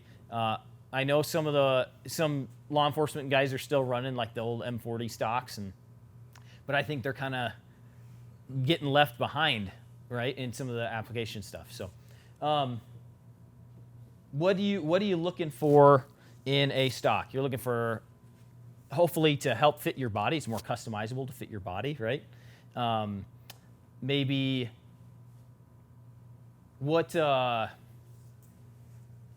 who has gotten behind a chassis and really fit that chassis to themselves? Like, you actually watched a video and it told you what to do, or are we just getting on there and kind of messing with stuff till it feels good? What have you seen? Like, what's something that's important? I used to run a BR out of a heavy chassis, and one of the two biggest things for me was length of pull adjustment and height of the cone, depending on what optic you're running. Heck yeah. Okay, those are big things, right? What does length of pull do for you? Well, I got freaking ape arms, so like it's nice to proper eye relief for one. Then you just don't feel like you're jammed up on the gun. You can run the bolt better. Right. When your length pulls right, the gun just feels good. Okay, so length of pull, we're talking basically the trigger back to the buttstock, right? And do we got a picture of that, don't we, Phil? Yeah. It'll come up, but basically, especially going into the competition world again, what I didn't even know this, but Phil was showing me this one time, and I was like, dang, that really makes sense. It was the goal in your length of pull is to be able to run the bolt without taking your elbow off of the ground, right? So you're not getting all this extra movement and reach, right? And that's another thing that I see a lot of guys is they're getting way too scrunched, or they're reaching too far for their stuff, right? If you're reaching too far, then you're gonna have to lift your elbow off the table, right? And why does that matter? Because you're getting less movement put into the rifle. Anything else on that? Yeah. What slide are we on? The ergonomics, the touch points. Yeah, 4 touch points. Yeah. So if you look at the 4 touch, like if you look at how you're interfacing with the rifle, right? We got four touch points. We've got a rifle to shoulder connection, right? Like our butt pad, and we're actually interfacing with the stock. And traditionally, especially hunters, we like to put it where? In the pocket of our shoulder, right? Well, when we put it in the pocket of our shoulder, now it requires us to kind of blade our body, but also that technique was when we didn't have bipods. I highly recommend if you're not a hunter, you have bipods, or at least you shoot from some type of front support. And so now that we have, let's say the rifle supported either on bipods or a bag, what that allows us to do now is center line that rifle. So instead of putting the rifle here in the pocket of my shoulder, I'm actually gonna put it a little bit more center line underneath my shooting eye, right? Because if it's under there, I'm not having to camp my head as much over. Does that make sense? The reason why we put it at the pocket of the shoulder is because when we shot like this, there's no way to get square behind the gun because we needed our support hand to do what? Support the front end of the rifle, right? So we had that green armband position, you know what I'm talking about? So first touch point, rifle to shoulder connection, right? Second touch point is our placement of our firing hand, okay? Third touch point is how we're putting our face on the gun, right? How many of us use what we call a cheek weld, right? We're able to rest our face on the gun so that we can look through the optic. How many of us, under recoil, when we take our shot, end up high into the left above the target, right? And have to find our target all over again? Well, where do you think that comes from? As the rifle recoils, right, it's going to take the path of least resistance or pressure, right? If I'm crushing my face on the side of that gun, the recoil, the buttstock's going to go low right. Where's my barrel going? High and to the left. So if I want to manage recoil properly, I want that rifle to, in theory, do what? Come straight back, okay? So that's why we have jaw weld on there. Because, again, what I was taught and what I used to teach as a Marine sniper, what I taught Ian was you should be able to rest your face on the gun and fall asleep, right? I did that in competition shooting, and I realized, well, when I got into the standing position, because of now our face changes, right? Our face changes as we change our shooting position. Well, now I was putting downward pressure in the standing position comparatively to the prone, inducing more wobble, right? So I was fighting my gun a lot more, but also under recoil, where was that rifle hopping? High and to the left, and I was having to fight it back. So then I dropped it to what I call a jaw weld, and now I'm able to essentially streamline. So all of this to say is that with a chassis system, those are a little bit more modular to make it fit your body because everyone comes in different shapes and sizes, right? And we really want to adjust that to really enhance our performance behind the rifle system, right? And optimize it for, again, us versus just like, oh, this is what I got from grandpa and this is what I got to deal with, right? Type deal. So I think eventually there's an evolution, just like driving, right? So everyone here has probably hours of drive time behind their gun or behind their rigs, okay? Let's say you got to move your wife's car real quick, right? Because it's in the way, right? Do you get in the car and do you start making adjustments to her car, especially if you're just moving it from the driveway to, let's say, into, let's say, the lane to make more room for something that's coming? No, because of how much you've been driving, you make modifications to, right? But when you're first starting to drive, what is the very first thing that you do to that car? A rental that's not yours. Move the seat. Move the seat. Just the mirror. Just the mirrors. What else? Steering wheel, right? That is length of pull, eye relief, and our cheek riser with our rifle when we first interface with it. But then as we progress with our skills, we'll start to modify and stuff like that, just like anything else, okay? Last is support hand position, right? So as I'm connecting to this, I got 1, 2, 3, 4, how my support hand placement is, right? A lot of times, we're gonna talk about this with rear bags. How many of us have a bag and we just smash our buttstock on the bag because it gives us the best amount of stability, right, with that rifle system? Well, when you do that, what happens is you now relinquish control of the rifle to the bag, right? And this is where point aim, point impact shifts start happening and stuff like that. If I didn't have a bag there, right? If my hand was here, what is the purpose of my hand on the back of the, like, what is the function of it as it's back here? Because now that I have bipods, there's no sense of me putting my hand up here, right? So manipulate the rifle. Or because I'm essentially putting downward pressure, right? My face is trying to disconnect my rifle to shoulder connection, right? So that my support hand is in theory helping the rifle keep that place on my rifle to shoulder connection. Does that make sense? A lot of times we get in these bench positions or even the prone, we have a big bag and then you just see guys rest their hand or rest the rifle on the bag, right? And then essentially what happens is they lose their rifle to shoulder connection and it's like, let's say a centimeter, right? And now they take their shot and that rifle's got a running start at you every single time. So when I shot that in that video, that 7 PRC, I shot it without a bag. And the reason why my recoil was so straight is because, again, I'm guilty of it too, is when I have a rear bag, I'm going to want to put downward pressure on that stock because it gives me stability, right? But I can control the rifle just as easy, right? With a good rifle to shoulder connection like this, right? And you can see here, right? With just my rifle to shoulder connection and the bipod load, I have complete control of that rifle. Does that make sense? Right? And then with my support hand, all I'm doing is maintaining contact of the buttstock, right? And then my bag is filling the space between what I would have on the hand, the ground, to the buttstock itself. So when you guys go to the range this week, if you guys are inspired to shoot after this, try it out. Let me know. You guys too in the webinar. Cool. Here's your length of pull slide here.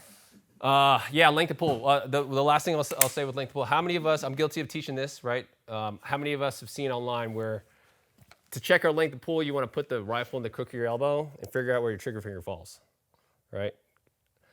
When, other than this, do we ever interface with the rifle like that? Never, right?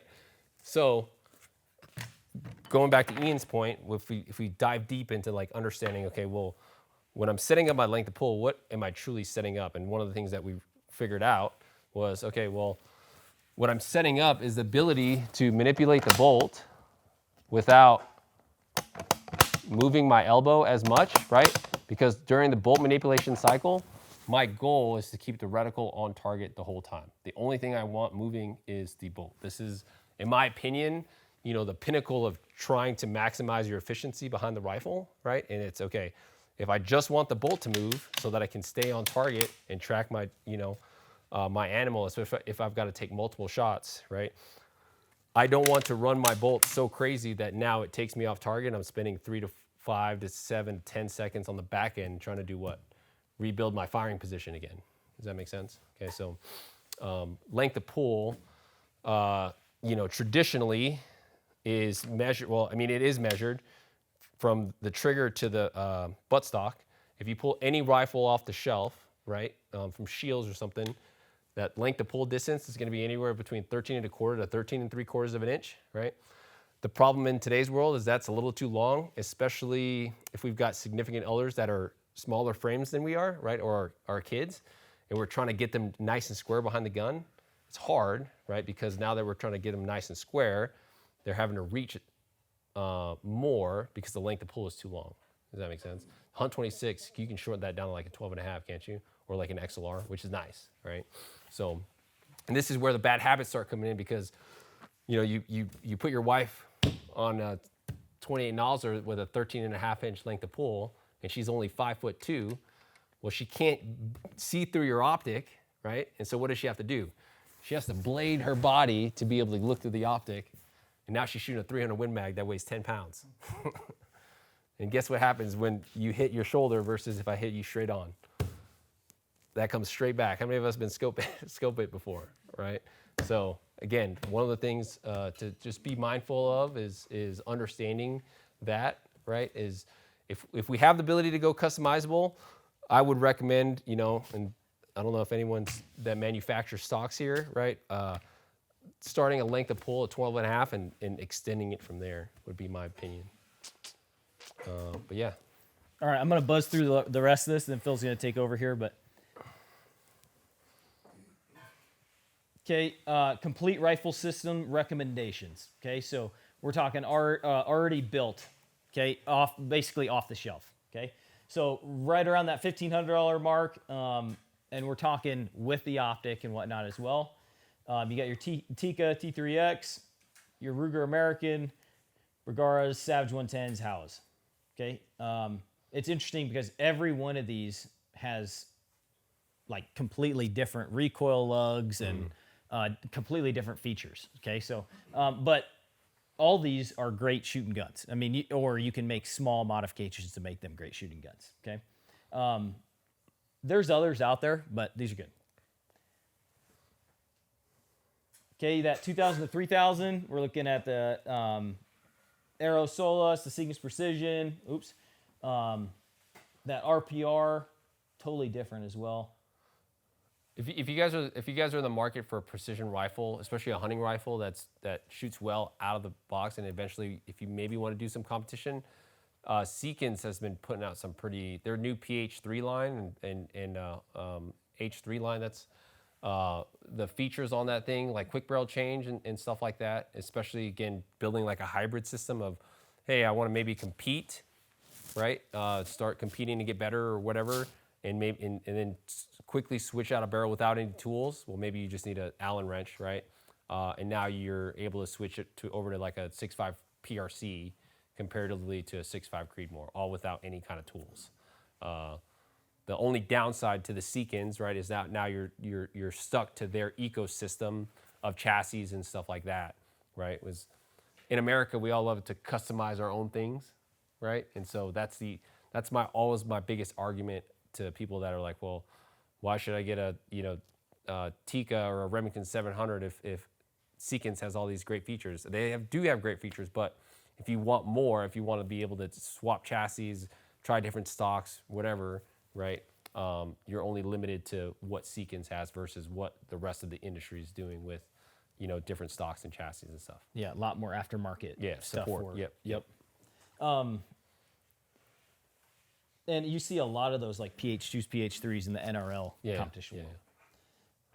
Okay, and then getting into a little more expensive stuff, you got your Tenacity, Accuracy International, Gunworks, Best of the West. Okay, I personally have only shot three of these rifles, and man, great. I wouldn't say like, oh, from this gun to this gun, I can just absolutely tell this difference. But you should be able to trust and have the customer service and proven. There's a reason they're expensive.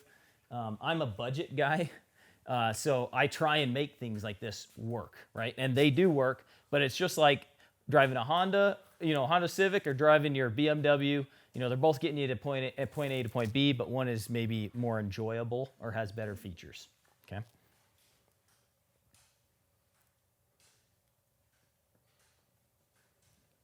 All right, I'm retiring from that. Any questions from anything we've talked about so far?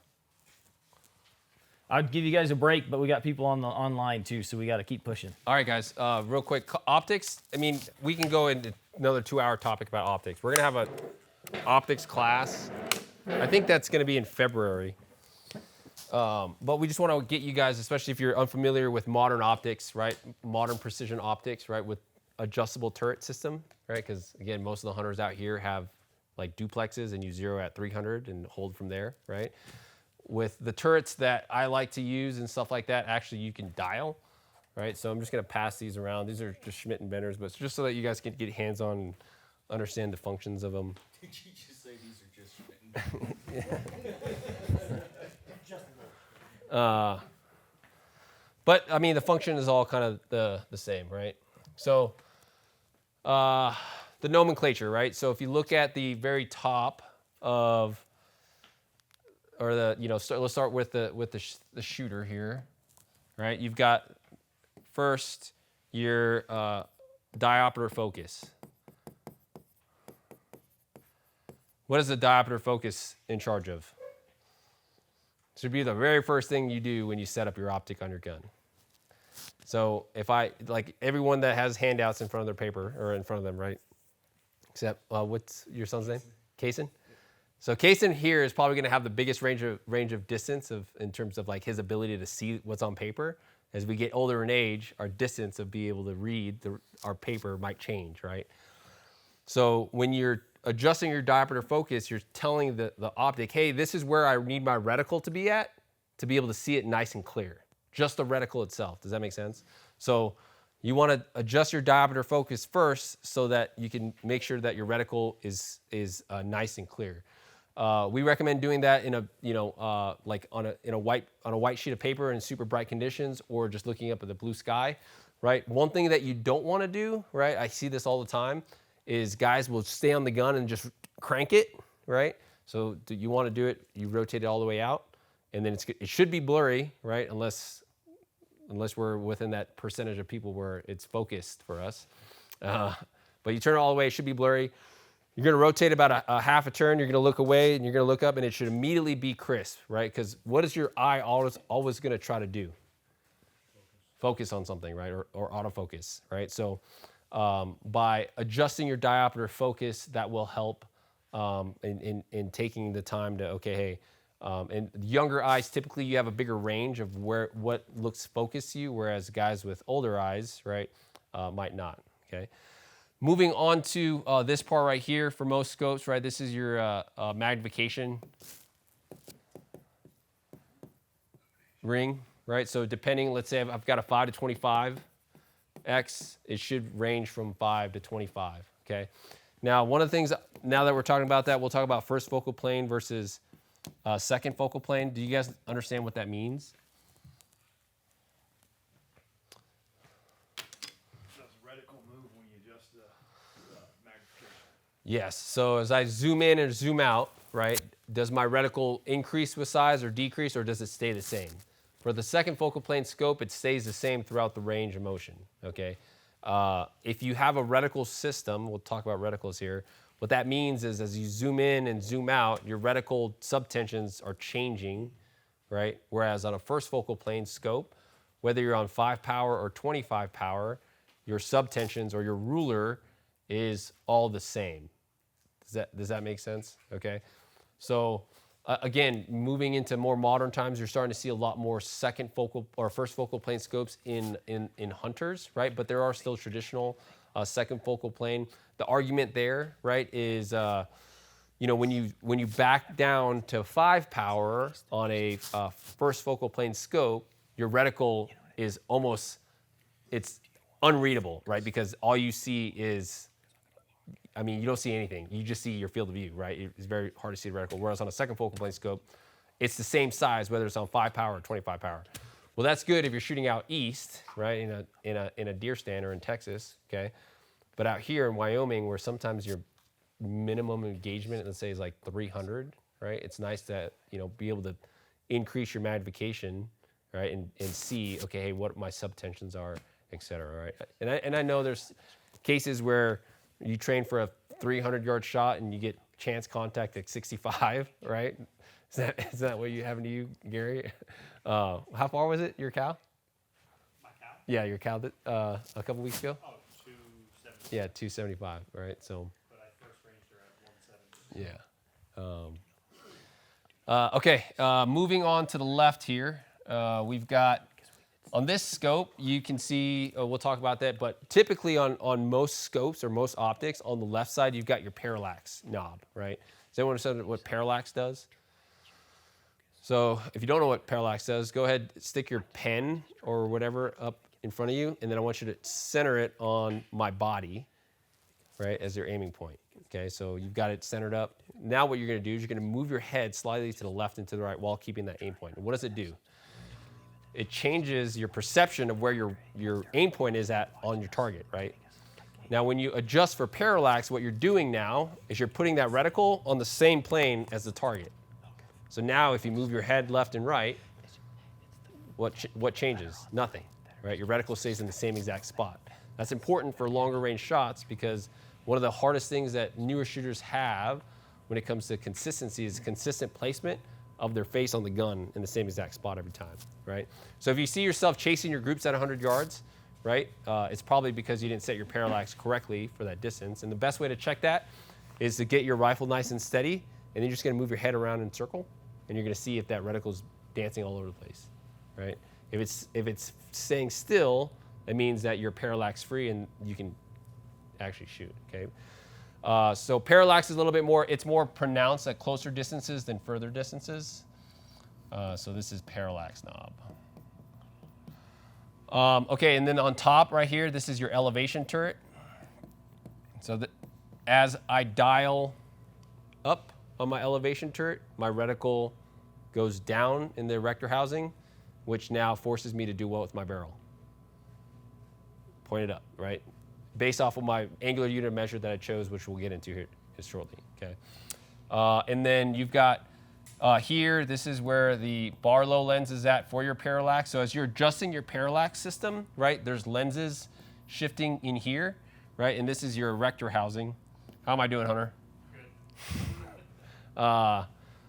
And so one of the things that, especially if let's say you're mounting your optic for the very first time or you're getting rings, when you mount this front ring, the very first check that I would do is to adjust your parallax to make sure that there's no binding. Because if there's binding, meaning that you feel like some stiff parts in your parallax knob, it's probably because your front ring is too tight or there's some kind of issue there. Does that make sense? Right? So there should be free motion in both your magnification lever as well as your parallax between both of these, okay, to ensure that, okay, I'm not over torquing my optic, right? And then last but not least, you've got your objective lens, okay? Now, I don't want to get into, this is a whole separate class that we'll have in February, right? But I don't want to get into like light transmission, chromatic aberration. A lot of times people overlook the optic piece. We just want to break down, okay, the nomenclature of the optic and just briefly cover wave tops. But this is your objective lens, right? The most important thing that I've heard when it comes to optics is that when your eye relief here, right, so let's say that your eye relief is 3.3 inches, right, what you're doing is you're seeing a projection, right, of all of the images, whatever image you're coming here. So light is coming in, there's like anywhere between, 11 to 13 lenses, depending on the optic, right? And the image is flipping back and forth upside down, right? Until it gets to you where it's right side up. Does that make sense? At that window mark, okay? But understand that it's a projection that you're seeing based off of light traveling through the optic, okay? Does anyone have like a high-powered flashlight? Like, no? Do you have, no? I don't. Okay. Usually I was expecting Trevor to have one. Okay, let's clear this out. Okay, my favorite argument, MOA versus mil. Most of you guys that are hunters are probably running MOA, right? It's because what you guys were taught on. It's easier to read things in inches. We're in America. I hear all these arguments, right? At the end of the day, they're both the same thing. All it's doing is telling you what angle you need to move, right, to compensate for bullet drop or a correction, okay? A lot of times, especially at distance, a lot of shooters want to convert the linear distance, meaning that like, okay, if I'm shooting something at 500 yards, you know, and I'm 10 inches low, right, I need to come up 2 minutes. Does everyone understand the conversion there, all right? Well, realistically, I don't know what 10 inches looks like at 500 yards when I'm that far away, right? Unless, again, I'm measuring off of a body part. But what I do have 3 inches away from my face is what? A reticle that is also a ruler in angular units of measure, right? So instead of trying to figure out, oh, that's 10 inches, I can just say, oh, that's 2 minutes. I'm 2 minutes low. Now what do I need to do? I just need to dial 2 minutes up on my optic to be able to compensate for whatever that distance is, okay? There's a lot of arguments out there that MOA is slightly, you can adjust smaller, and that's true to a degree, but there's a very small few people in the world that can actually shoot the difference between a quarter of a minute and a tenth of a mil, right? Which is it's not even the bullet width. If you guys look at these two turrets here on the left and right, this is the same exact optic, right? But you've got MOA and you've got mil. Which one looks cleaner? The mil, right? And so that is why mil is a little bit more convenient. It's called what we call a base 10 system, right? So if I gave Brian, if I gave you 15 pennies or 15 dimes, right? How much money do you have? 15 dollars. Yeah. Okay, if I give you 15 quarters, how much money do you have? It'll take me a second. It'll take you a lot longer, right, to try to figure that out. Okay, so that is the base 10 system that I try to educate people about. But at the end of the day, it doesn't matter. What matters is how do you want to communicate with the person that you're shooting with, right, or the sport that you're trying to get into. So predominantly, hunters are still running MOA. There are some few conversions, especially those that are now getting into NRL hunter style competitions and seeing the benefits. I still, I only have one MOA scope, but I hunt completely in mills, right? And for mills, you're going to find mills more predominantly in tactical style environments and for competition, right? But at the end of the day, it is all user preference, right? They both achieve the same thing. It's just figuring out, do you want to run a quarter-based system or a base 10 system? Any questions on that online? Nothing yet. Okay. Optics. What I'm looking for, tracking. Tracking is important. What is tracking? Does anyone know what tracking is? So not all optics are created equal, right? When I dial to, let's say my firing solution to 400 yards is 1.5 mils or 6 minutes, right? Sometimes scopes, and it's not as common anymore, right? But sometimes scopes had issues with tracking, meaning if I dialed 4 minutes, I was only getting 3.5, right? And this is where data books really came into play, right? Like actually having a data book to write down, because back before ballistic solvers, I'd have to go to the range and I'd have to be like, okay, I'm at 300 yards. This is what my firing solution was in 60-degree weather and this much wind, and I'd have to write that down. So if I experience that condition again, like, oh, my dope for 300 is 16 clicks up, right? Well, now with ballistic solvers, right, all I have to do is plug in, okay, hey, this is what my atmospherics are, and now it's giving me a firing solution. But sometimes with optics, again, if I'm not tracking correctly, right, it could be throwing off my firing solution, and I'm not exactly sure if it's the ammunition performance or the optic performance, right? Typically, other than the shooter, the next most sensitive item on the precision rifle system is the optic, right? So tracking is one thing. So to do a tracking test, that's what this is essentially you dial up, right? So you'll aim here at 100 yards, and then you'll dial up, let's say 2 minutes or a mil, whatever your unit of measure is. And then in theory, if you dialed up 1 mil or 1 minute, it should move up how much? That minute or mil as you're dialing. Does that make sense? So that's how you perform a tracking test. It takes a long time to set up because you got to make sure that you're exactly 100 yards, right? Like to the T. So usually you use like an actual yardstick meter or a yard ruler, right? Or 100-yard ruler. And then you got to also make sure that your target is actually parallel to the shooter. Does that make sense? So who wants to go through all that shit? Nobody. I don't go through all that shit. So there's ways to check tracking if you are having tracking issues by using your reticle. We'll talk about that shortly.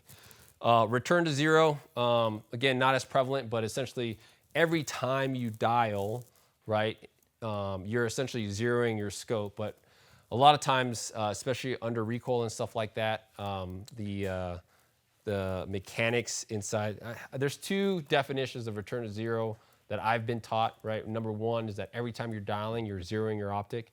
Is that correct, Hunter? Ish? Basically. Yeah. And the second is when I come back to zero, making sure my optic is actually on zero. If I don't have a zero stop, this is also depending on the optic that you do select, right? It's important to understand that if you guys take this Mark V, for example, all right, so when I dial, it stops at zero and I've got 5/10 under travel. Well, right now I'm on a full rev, right? So I'm 21 mils up, okay? Let's say I decided I'm gonna go after today, I get inspired to go shoot, and I'm gonna go to Dakota Shooting Complex and shoot 1145, but I brought my 308, and it takes me 11.5 mils to get to 1145. Freaking posted on Instagram, whatever. I'm freaking high-fiving my buddy that I brought and showed off. And then I decided, oh, okay, I'm going to pack my gun back up. And then your buddy calls you 24 hours later. It's like, hey, I got a cow about 500 yards away from me. You want to shoot it? You run down over there. And you take your first shot, and you're like, oh, I didn't see shit. Well, you didn't see shit because you're a full what? Full rev off. Who's done that at the range, right? Okay. So having a zero stop means that, okay, as long as I'm able to dial this system back down to zero, there should be some type of mechanical stop, right? That allows you to set to zero. If not, there's optics that have witness lines, right? And what witness lines are, as you probably see it, where as you dial up, you'll start to see, right? These little line markers here. Right, and so figuring out, okay, hey, my zero is one witness line showing. You just make sure you take note of that, right? Maybe put it on the side of your gun, like, okay, hey, this rifle's zeroed at, okay? And a good practice, a good common habit after you get done shooting your target is to reset your dials back to your zero, okay, to kind of reset. Okay, so that's one of the post-shot checklists that we talk about for our training, okay?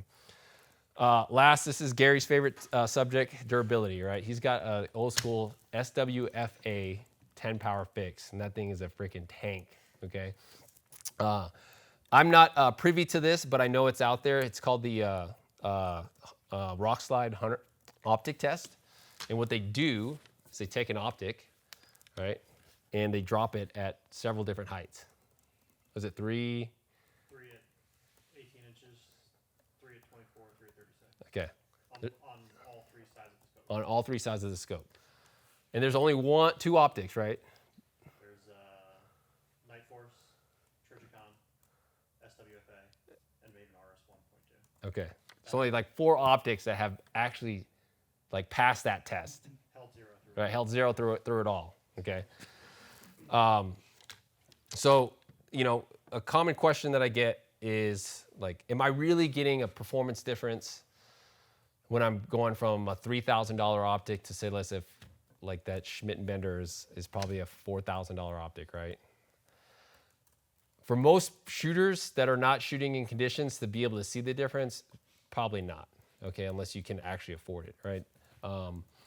The scopes that I like are the ones that are, number one, affordable, right? But also durability in terms of if I whack that thing, as long as it stays within a tenth or two of my shift, I'm happy, right? Because I realize that, you know, in hunting style conditions, you know, you're gonna be, you know, walking around and maybe you might fall or maybe you're just throwing your pack around, okay? And a tenth of a shift is not that big of a difference in the grand scheme of things when you're talking about shooting an elk size or, you know, 18, 20 inch kill zone, right? But if you have like a 3 or 4/10 shift, when your optic takes a spill, that's a huge concern, you know what I mean? But in terms of performance difference in terms of glass, that's a whole nother, you know, again, that's a whole nother rabbit hole to go in itself. But I would say for the hunter, right, durability is probably reign supreme. Whereas competitive shooters, right, you know, they baby their stuff. Right? You know, they're not dropping their optic from 3 feet. Like, I'm not doing that, right?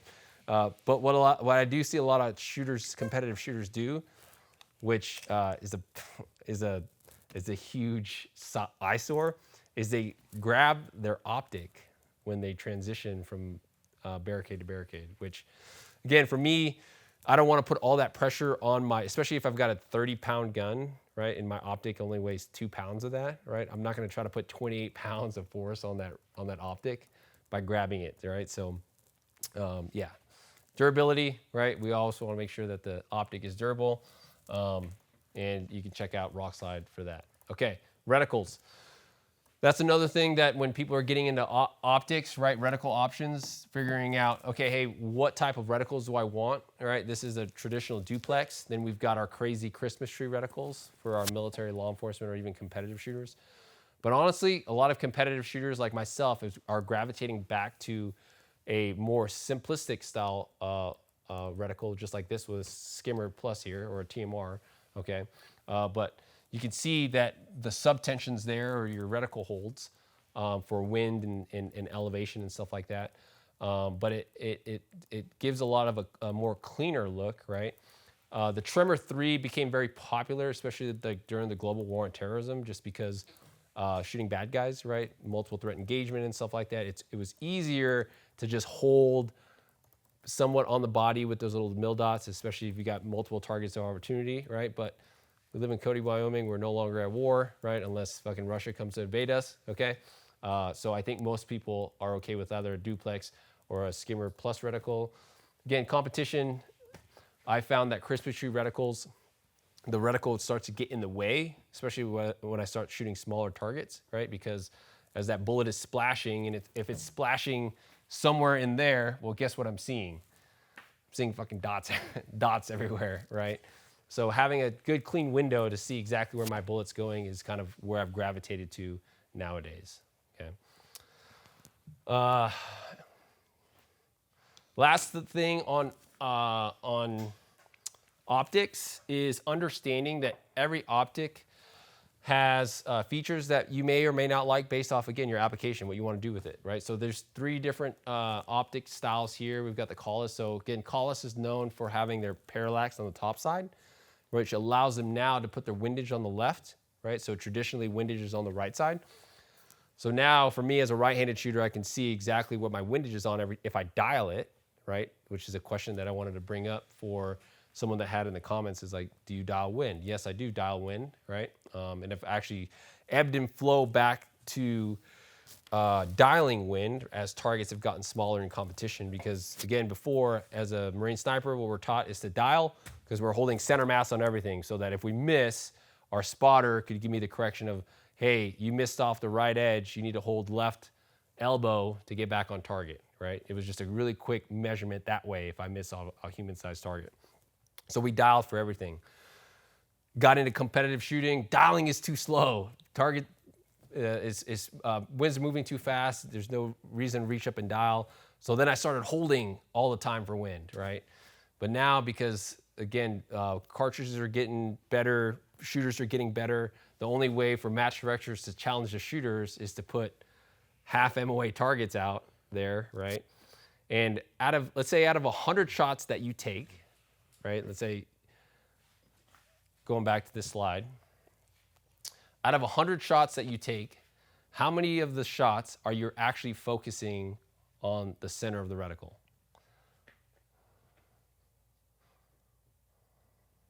Very few. What's that? Very few. If you're holding for wind. If you're holding for wind. But that's what I'm saying. If are you holding wind for all the time? And Cody? Yeah. And that's the question, right? Is out Cody? Yes, you're probably I would say in Cody you're probably like 70-30, right? 70-30, 70 of the time you're aiming center because maybe you're focusing on left edge, right? But you're still focusing on the center. Whereas like the other 30%, now you're kind of using the other side of the reticle. Whereas somebody out east, I guarantee you 95 of your shots, you're staring dead center of that target or dead center of the reticle the whole time.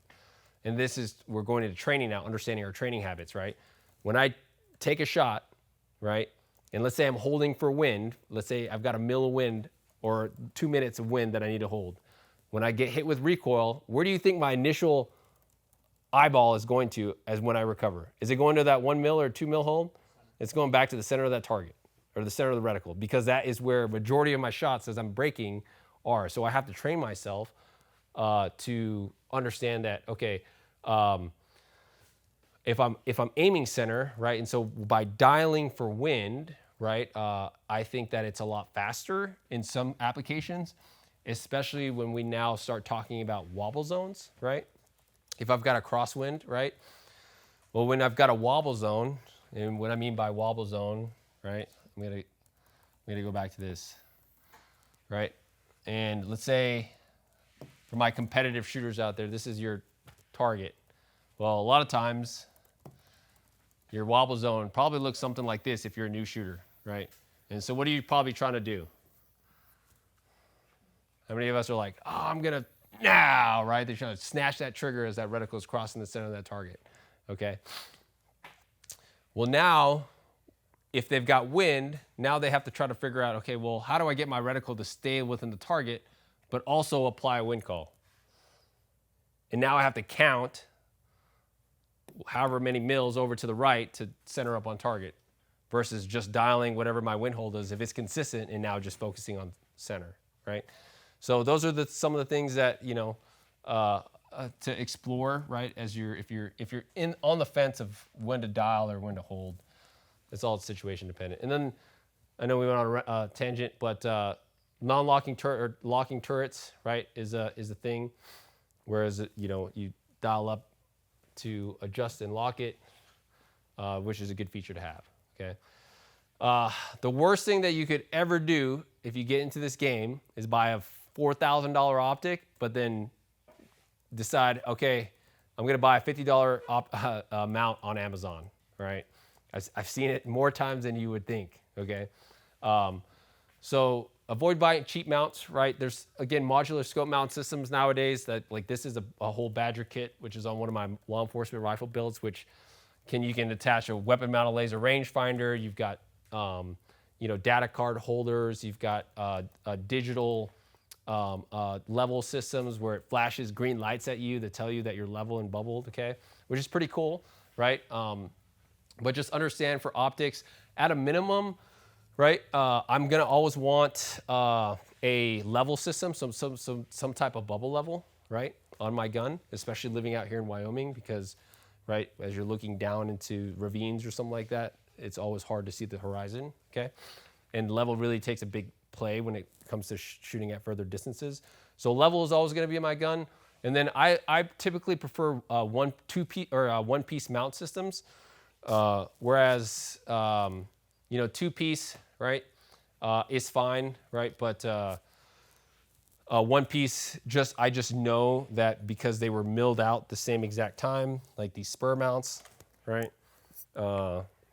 Or like, Area 419. A bunch of companies nowadays are just ensuring that these two rings are true to each other, whereas before, how many of us have ever scope lapping before? Okay, that was a very big thing. Did you scope lap your optic? Because you had to, right? Like the ring, we didn't have the CNC technology that we do now. And what scope lapping was to ensure that your optic was actually sitting true in the rings. And if it wasn't, right, you essentially had different pressures on the ring. So what you would do is you take a lapping bar, right, and you essentially buff out the rings so that it was nice and concentric and even, okay? But you don't have to do that anymore, allegedly. So, cool. Any questions on mounts or accessories for optics? Phil, I got a quick one from online. Yep. Curious to hear everyone's thoughts on being target focused versus reticle focused when precision shooting from Chandler Porches. That's a great question. Porteous. Love that question. It's my favorite. All right. Reticle or target focus? I hear this all the time. A lot of guys relate it back to pistol shooting, right? Is, you know, staying on target and instead of chasing the dot, because anyone shoot pistols here? Right? And you guys are target focused, right? Instead of chasing the dot.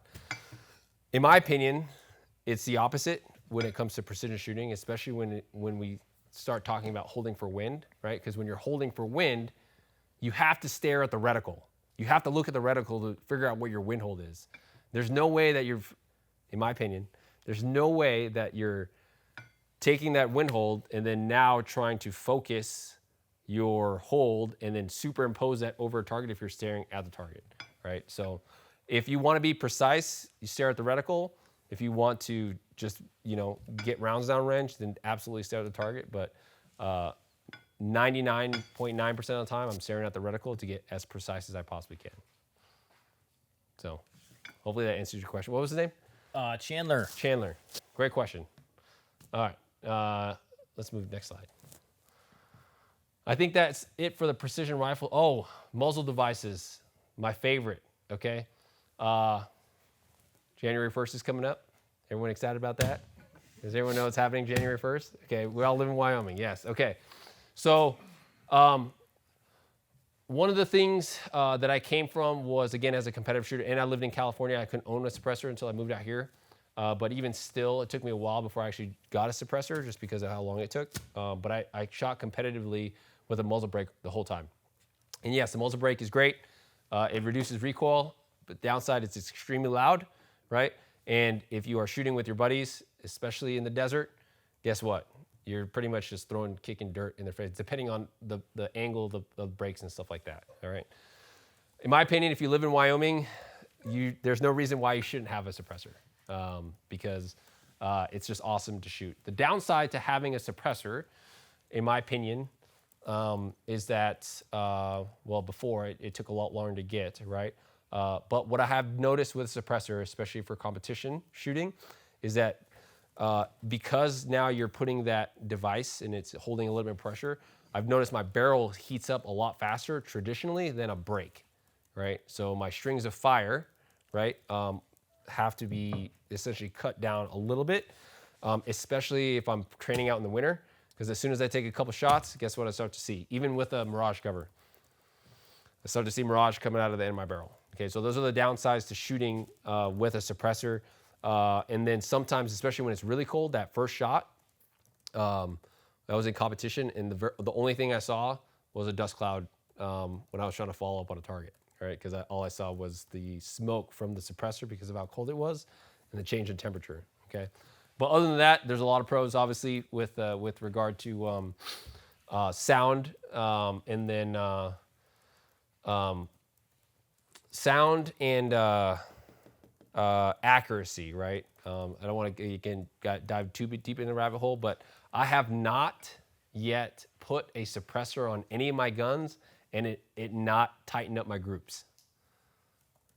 Does that make sense, right? And the theory is that as I put something at the end of my muzzle, right, I'm now dampening, or essentially dampening the barrel whip or the harmonics of the barrel, right, which is slightly increasing the accuracy of it, okay? I did a test put through that on YouTube a few months back, and I did it comparatively to a bare muzzle, okay? Now, in today's world, what's cool is what we call these hybrids, which is, what's that? I thought I had it on. Yeah, you got one on there, on that. There you go. Yeah. All right. So these hybrids, which is like a muzzle brake and a suppressor, these are bad A for magnums, right? Because you get the pro of some type of sound reduction, but then the muzzle brake definitely helps. Okay. It's still a little louder than just a bare suppressor, but it is significantly reducing the muzzle rise and stuff like that. Okay.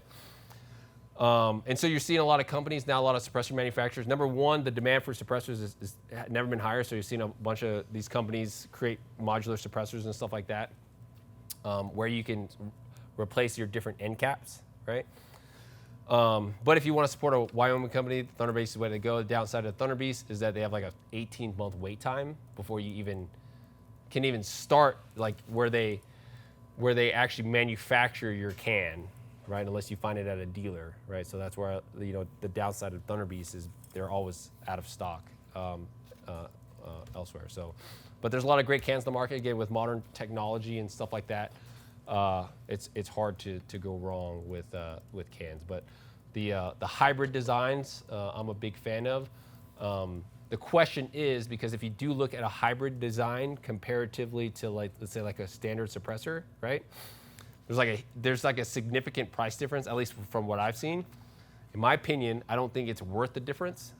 If you were just gonna get one can, I would tell you just to get a straight suppressor and not get a hybrid, right? Unless you plan on competing, right? But if you're like, oh, this is gonna live on a hunting gun and my competition rifle, then what I'm gonna do is I'm going to just get a regular suppressor, right?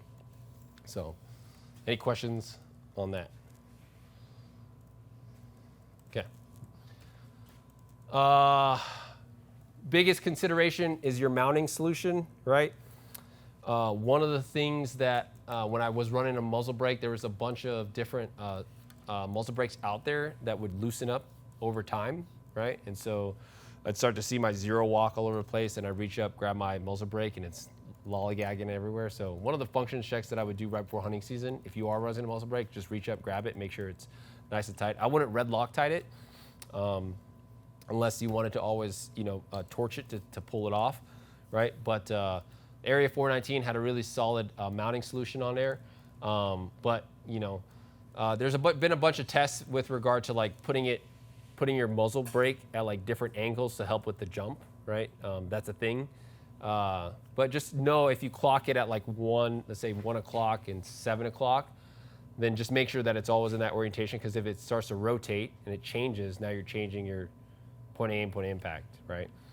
And then lastly, every time you remove your suppressor or change any type of muzzle device, make sure you check your zero, right? A lot of times guys, especially in the suppressor rush, they'd get their suppressor and they would immediately go on a hunt without even checking their zero from their muzzle brake and be like a half a mil off, right? So anytime you're changing anything on your muzzle device or any type of muzzle device, you always want to check your zero, okay?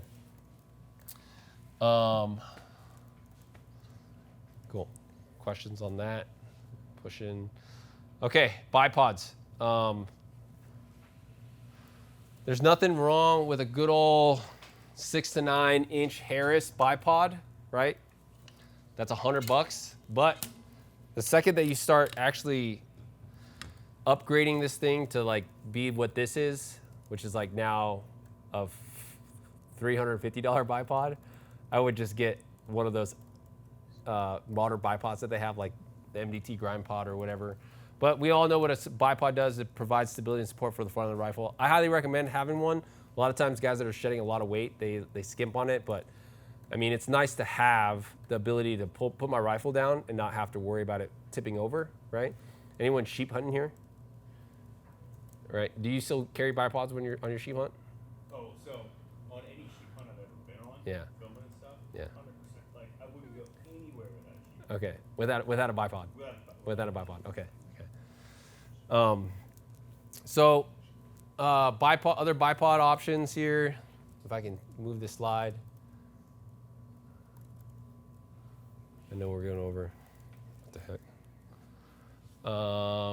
Okay, so Harris bipods, BRMS. Okay, the only downside is this thing doesn't reach near as tall as you would want it, especially in field conditions, especially if like you're on a reverse slope of your target, right? This is where the tripod comes out. But even in Wyoming, because of the rolling terrain, it's still hard to get, right? So there's the other set of Harris bipods, which are the 9 to 13s, right? I would recommend if you're starting. Anyone coyote hunt here? You guys got those super tall ones that you can sit down. What's that? Oh, you use tripod? Okay. And then the other thing that's super Gucci, right? Which again, this is a nice to have, not recommended, but these are triple pulls. Okay. They're worth $1,000. I don't know if they're really worth $1,000, but these things get tall, right? These are definitely what I call gamer bipods, right? But for like NRO hunter and stuff like that, highly recommend for a style of shooting. And even coyote hunters, a lot of coyote hunters that do shoot NRO hunter, they ditch their bipod and just run, or ditch their tripod and just run this from a stand. So. Thunder Beast, that's a good set. They're out here in Wyoming. It's pretty much like an upgraded Harris bipod. And then Spartan or Backlands for your super lightweight bipod. This thing weighs 8 ounces. This thing's badass.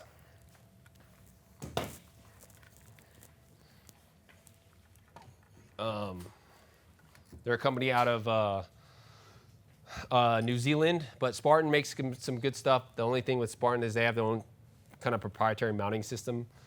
You can't fold them forward. You have to take it off. You have to take it off the rifle. Yeah. And then MDT Skypods for functionality. Downside is that there's weight behind the MDT. Okay. If you are investing in bipods, just make sure it swivels. I don't really necessarily care much for I don't care much for a pan feature. You guys know what panning is? All right, so that's very common in I would say like 2015 to like 2020 bipods that came out during that time because somebody thought it was a good idea to put a pan on a rifle. But all you would have to do realistically is pick the front of the end of the rifle up and move it, which is really quick. Okay. All right. Ammunition. Okay. I classify ammunition into 3 different types. You've got match grade, which match grade nowadays is kind of like a loose term because everyone has match grade ammunition, right? What I'm looking for is consistency between all my lots, right? And if you can, you want to try to buy as much as you can afford of that same lot, right?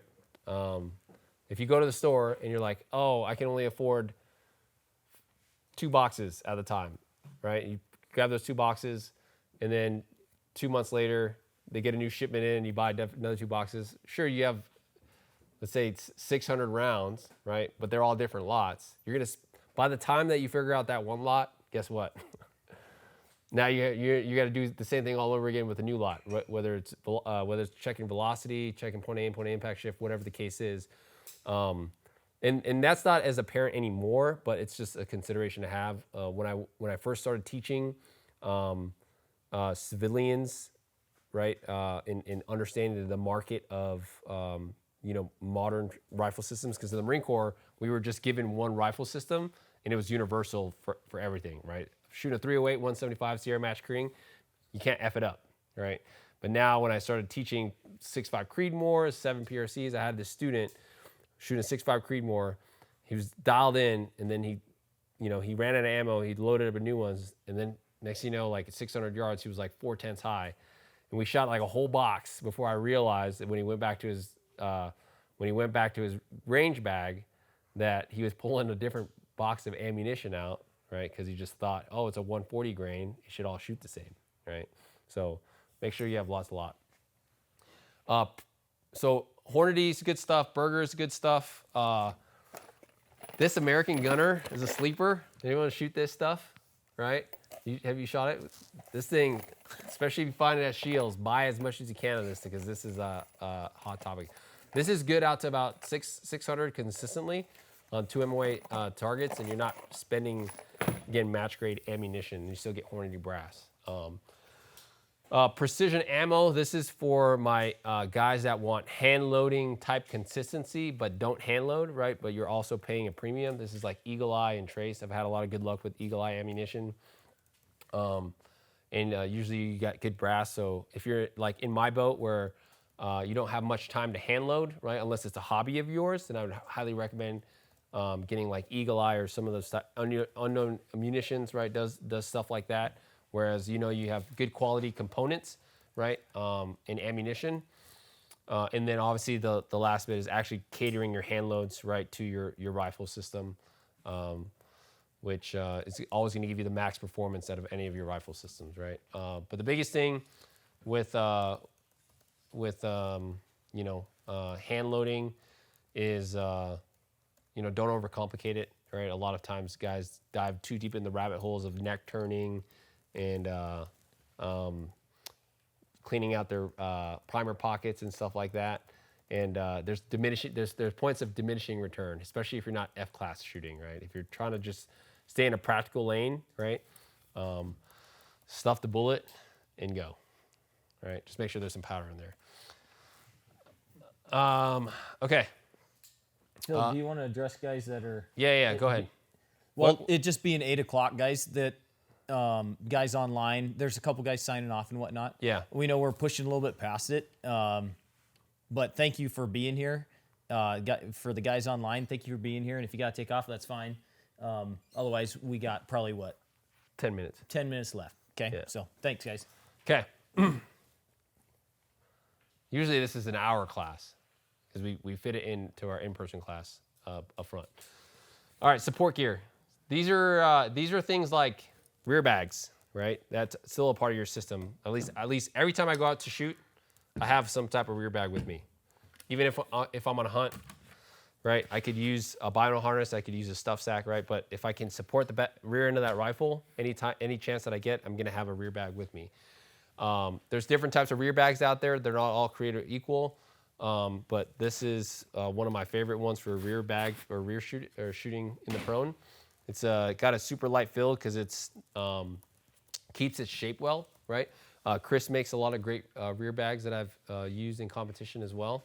So hit him up if you're looking for a bag for rear or front support. There's a huge difference between a rear bag and a front support bag. Okay, a lot of times people try to intermix them and try to use a front support bag as a rear bag and end up, I mean, it works on one bag stages, but when you're actually talking about consistency and shooting at distance, I have a dedicated rear bag for prone stages and a dedicated front support bag for positional type shooting. So for my competitors out there, just understand there's a difference. Typically my front support bags are a little heavier with like some type of heavy fill, right? But obviously as a hunter, I'm not carrying a 10-pound bag out into the field with me, right? But I will use a stuff sack or my bino harness as a rear type support, okay? Probably one of the most underrated things in precision shooting, especially with your action, is a magazine, okay? This is an AICS style magazine, very traditional. This is where a lot of people start, okay? And it kind of has evolved over time with different companies making AICS style mags. But one thing to keep in mind, right, is that you're working between 3 different company tolerances, right? So let's say you got an aftermarket chassis, you've got a different action, and now you've got a magazine that is not usually made from the same company, right? It's a different, okay? So sometimes when you have all those 3 things and different tolerances between, sometimes they're not compatible, right? Or there's some type of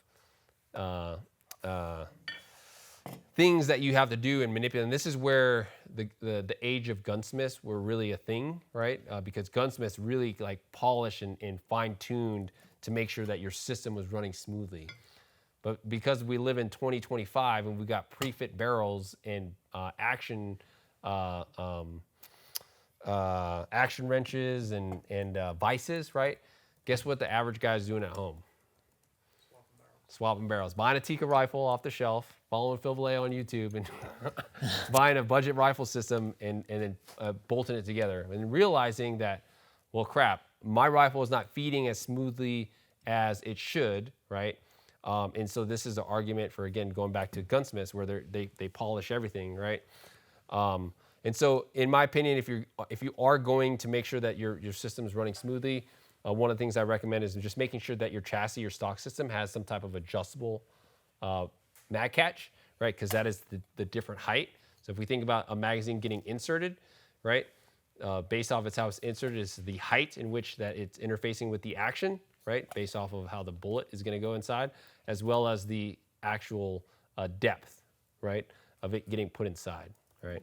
For my internal box magazine guys, you don't have to worry about that, right? But for my guys that are competitive shooters, another thing is as soon as you start putting any type of pressure on the magazine, right, now you're gonna have feeding issues, right? So again, recommending having a chassis system that has a good beefy guard, especially if you're running PRS style events, or moving onto the AW mag system,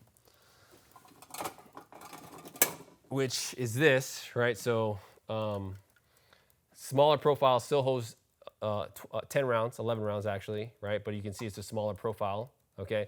The downside is you have to just make sure that your action is cut for this style of magazine, right? If you are going the AW route. But ever since moving to the AW magazines, I have never had a feeding issue in any of my rifles. So for my webinar guys out there.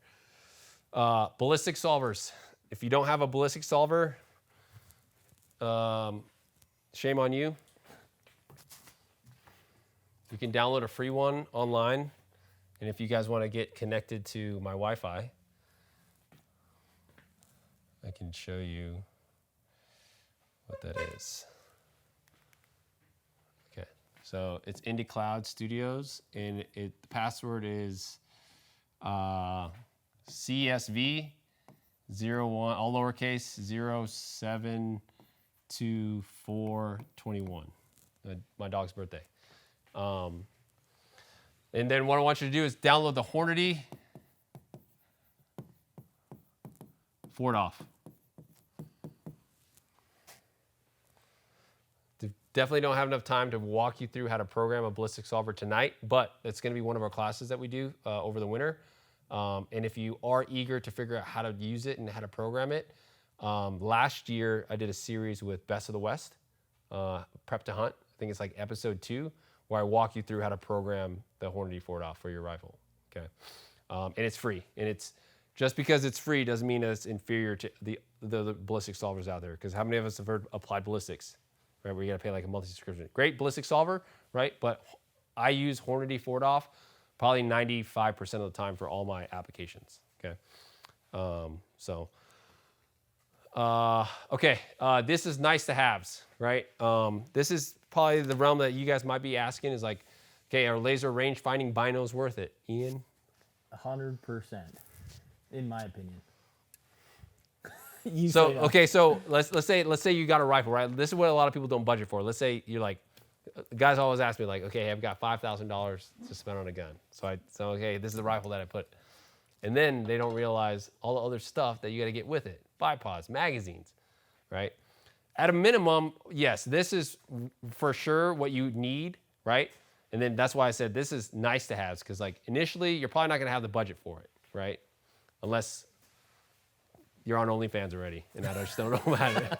Okay, but laser range finding binos, right? That is a direction that the industry is going to. So you're starting to see everything integrated into ballistic solver, which is awesome, right?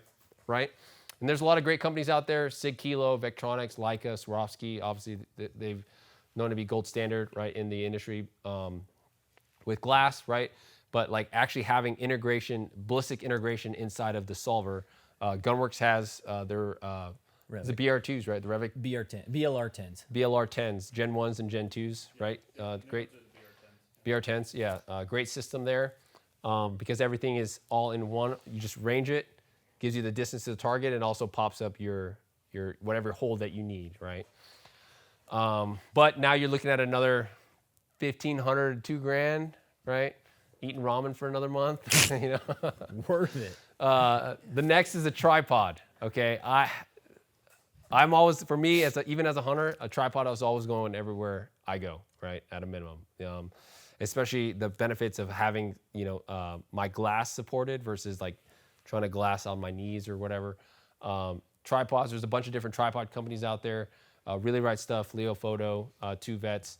I think Tricer has a series. But what are some popular in the hunting, like super ultra lightweight hunting tripod? Yeah, the AZX. AZX, yeah. Vortex has some carbon ones. Yeah. But I think you kind of got the rest of them there. Yeah.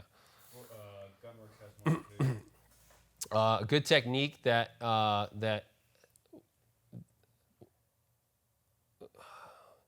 what slide was it on? Dan. While you're looking for that, let me give my input real quick on the Yeah. binos. So if someone is a hunter, Here. I 100% I tell them get range finding binos or ballistic range finding binos or a ballistic rangefinder before I get a gun. Like that to me, I would rather run a Ruger American, a $600 gun with a Vortex Venom on it, a $400 optic with a ballistic rangefinder than run a $3,000 Seekins with going off a dope that's written down on my hand. Because as a hunter, you're changing elevation, you're changing temperature, all this stuff. And it depends on what kind of hunting you're doing. If you're a whitetail hunter, then no. If you're a PRS shooter, what do you have? You have all the time to write down dopes and whatnot before you go shoot. So in that case, drop the rangefinder binos and use the Kestrel, use your app or whatever, right? They're going to give you the ranges. But as a hunter, that's, in my opinion, the ballistic rangefinder is that's the number one tool. It is such an advantage when it comes to time on animals out in the field. Dan, you agree? You're shaking your head like, yeah, but... Yeah. I mean, it's important to have a good shooting rifle. You're not going to hit your animal if your rifle shoots like crap. But you are at such an advantage. I've seen dudes, I'm not going to say names, but I know someone who runs a hunting show, and I did some training with them, and they didn't know that their rangefinders were ballistic rangefinders. They just knew that it gave them range. They didn't have it on ballistic mode. And I was like, and they're running a Kestrel, and which is, Kestrels are awesome. But man, they were punching down, beep, beep, beep, beep, beep, beep, their thumb effing this thing for 40 seconds to get their dope versus just one click and then they could shoot their animal. So anyway, I think it's a big advantage, depending on your application. Thanks, Phil. Tripod. If you guys see this technique here, I know he's using gamer bipods here, but imagine that was, you're just higher up in elevation, maybe shooting off of like a tree or something. And so this technique right here is what we call tripod rear, right? It gets you off your ground, off your belly. But a lot of my hunters, like when I was doing training with Stone Glacier, those guys had those super lightweight hunting tripods. They couldn't shoot off them, but they could sure as hell use tripod rear in a lot certain scenarios, and it was lights out for them. How many guys here have done tripod rear sport? Yeah. Game changer. I think we're on 50. Nope. Okay. We'll just move. Okay. Almost done. Trigger cam. Trigger cam's nice to have, especially when you're reviewing your footage and stuff like that, and spotting scope. Most hunters already have their own spotters and stuff like that. But for PRS shooters, a spotting scope honestly is not a need. Okay, the last thing is the human, right? As we connect to it, we are part of the precision rifle system, right? This is where typically in our in-person classes, after you do our class, like this is where we now roll into fundamentals of marksmanship of like, okay, how can we make ourselves be consistent behind the rifle system so we can have consistent output results, right? But just understand that for us, right, we're the weakest link, and our job is to essentially put ourselves in scenarios that allow us to, going back to the very first two slides, like if I'm in the standing position, if I'm in the prone, if my rifle shoots a half minute, right, I should be able to shoot that thing a half minute in any position that I find myself in, right, to really do that rifle in whatever I'm hunting justice, right. But a lot of times, right, we just don't know the answers, or especially when it comes to shooting from the standing position, the kneeling position, how to fix our wobble zones. This is where fundamentals of marksmanship and understanding our body mechanics go into play, right? And for my competitive shooters, mental management in match condition pressures, right? The biggest thing that I'll say is, with regard to the human aspect and in your connection to the rifle system, right, is number one, obviously you need reps, but also, proper training, right, in terms of if you want to really maximize your efficiency. I don't want to say bad habits. I got away from using bad habits, right, because a lot of times when hunters come to my class, they were already successful hunters, meaning that they went out to the field and they actually killed stuff, right? But what we were doing in class, we were cleaning up we were making them more efficient behind the rifle, okay? And a misconception when people come to class, especially as a hunter, is like, oh, I'm here to hopefully extend my range, right? And that's the last thing that we want to do. Our goal here is for you to understand what your capabilities and limitations are so that when you are taking a shot at, let's say, 400 yards, and you realize, oh, crap, my wobble zone is a lot worse than I think, or the wind is ripping a lot more than I thought it would be, right? I probably shouldn't be taking a shot this far because I can't call wind down to, let's say, 5 miles per hour or whatever you need to shoot that target, right? Hopefully, by going through a class that gives you the opportunity to put yourself in those situations where, like, dang, a 400-yard shot in 20-mile-an-hour wind conditions is a lot harder than this dude makes it seem, right? And so at that point, what I need to do is hopefully get closer, right? Okay. Building a rifle system is just understanding that the best rifle for you is the one that is going to do exactly what you need it to do, whether that's competing, whether that's hunting, whether it's a hybrid, right? There's definitely systems that are out there that are good, quote unquote hybrid rifles, but understand that it's never going to just fit one specific bill unless you dedicate that rifle system to that specific purpose, right? But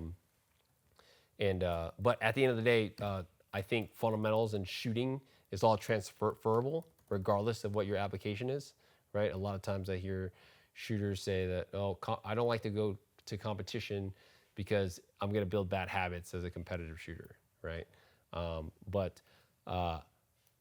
When I was in the Marine Corps, I hate saying that, like, back in my day stories, but to tell a story, the most that we ever shot was 20 rounds every time we went to the range, because we were only allotted so much ammo, and with like a 25-man platoon, let's say we were only given 1,000 rounds. Now we have to spread load that love between 25 different shooters. So before I actually went to my first deployment into Iraq, I only shot 40 rounds behind the sniper system before deploying to Iraq, which is crazy to think about, right? Because you think, like, snipers shoot thousands of rounds down.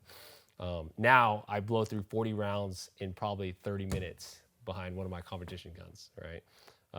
Over a 2-day weekend, I'm shooting 250 rounds, 300 rounds sometimes.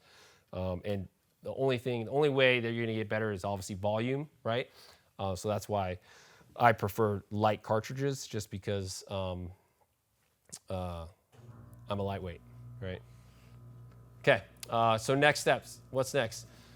Next non-live fire course that we have is January 8th, second Thursday, and that's cartridge selection. So we'll actually go into, like, if you're wanting to actually build a gun, like, why choose a 7 Rem Mag or a 7 PRC, or if it's even worth a difference, or building a 7 versus a 6.5 PRC.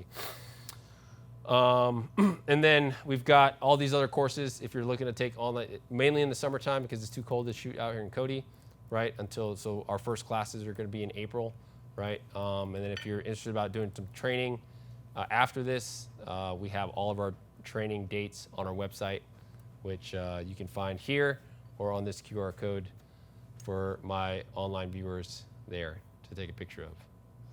And yeah, if this was 2.5 hours of just mind-boggling shit, you can rewatch it to watch it at your own pace, because it'll go back up on YouTube probably in like 2 days.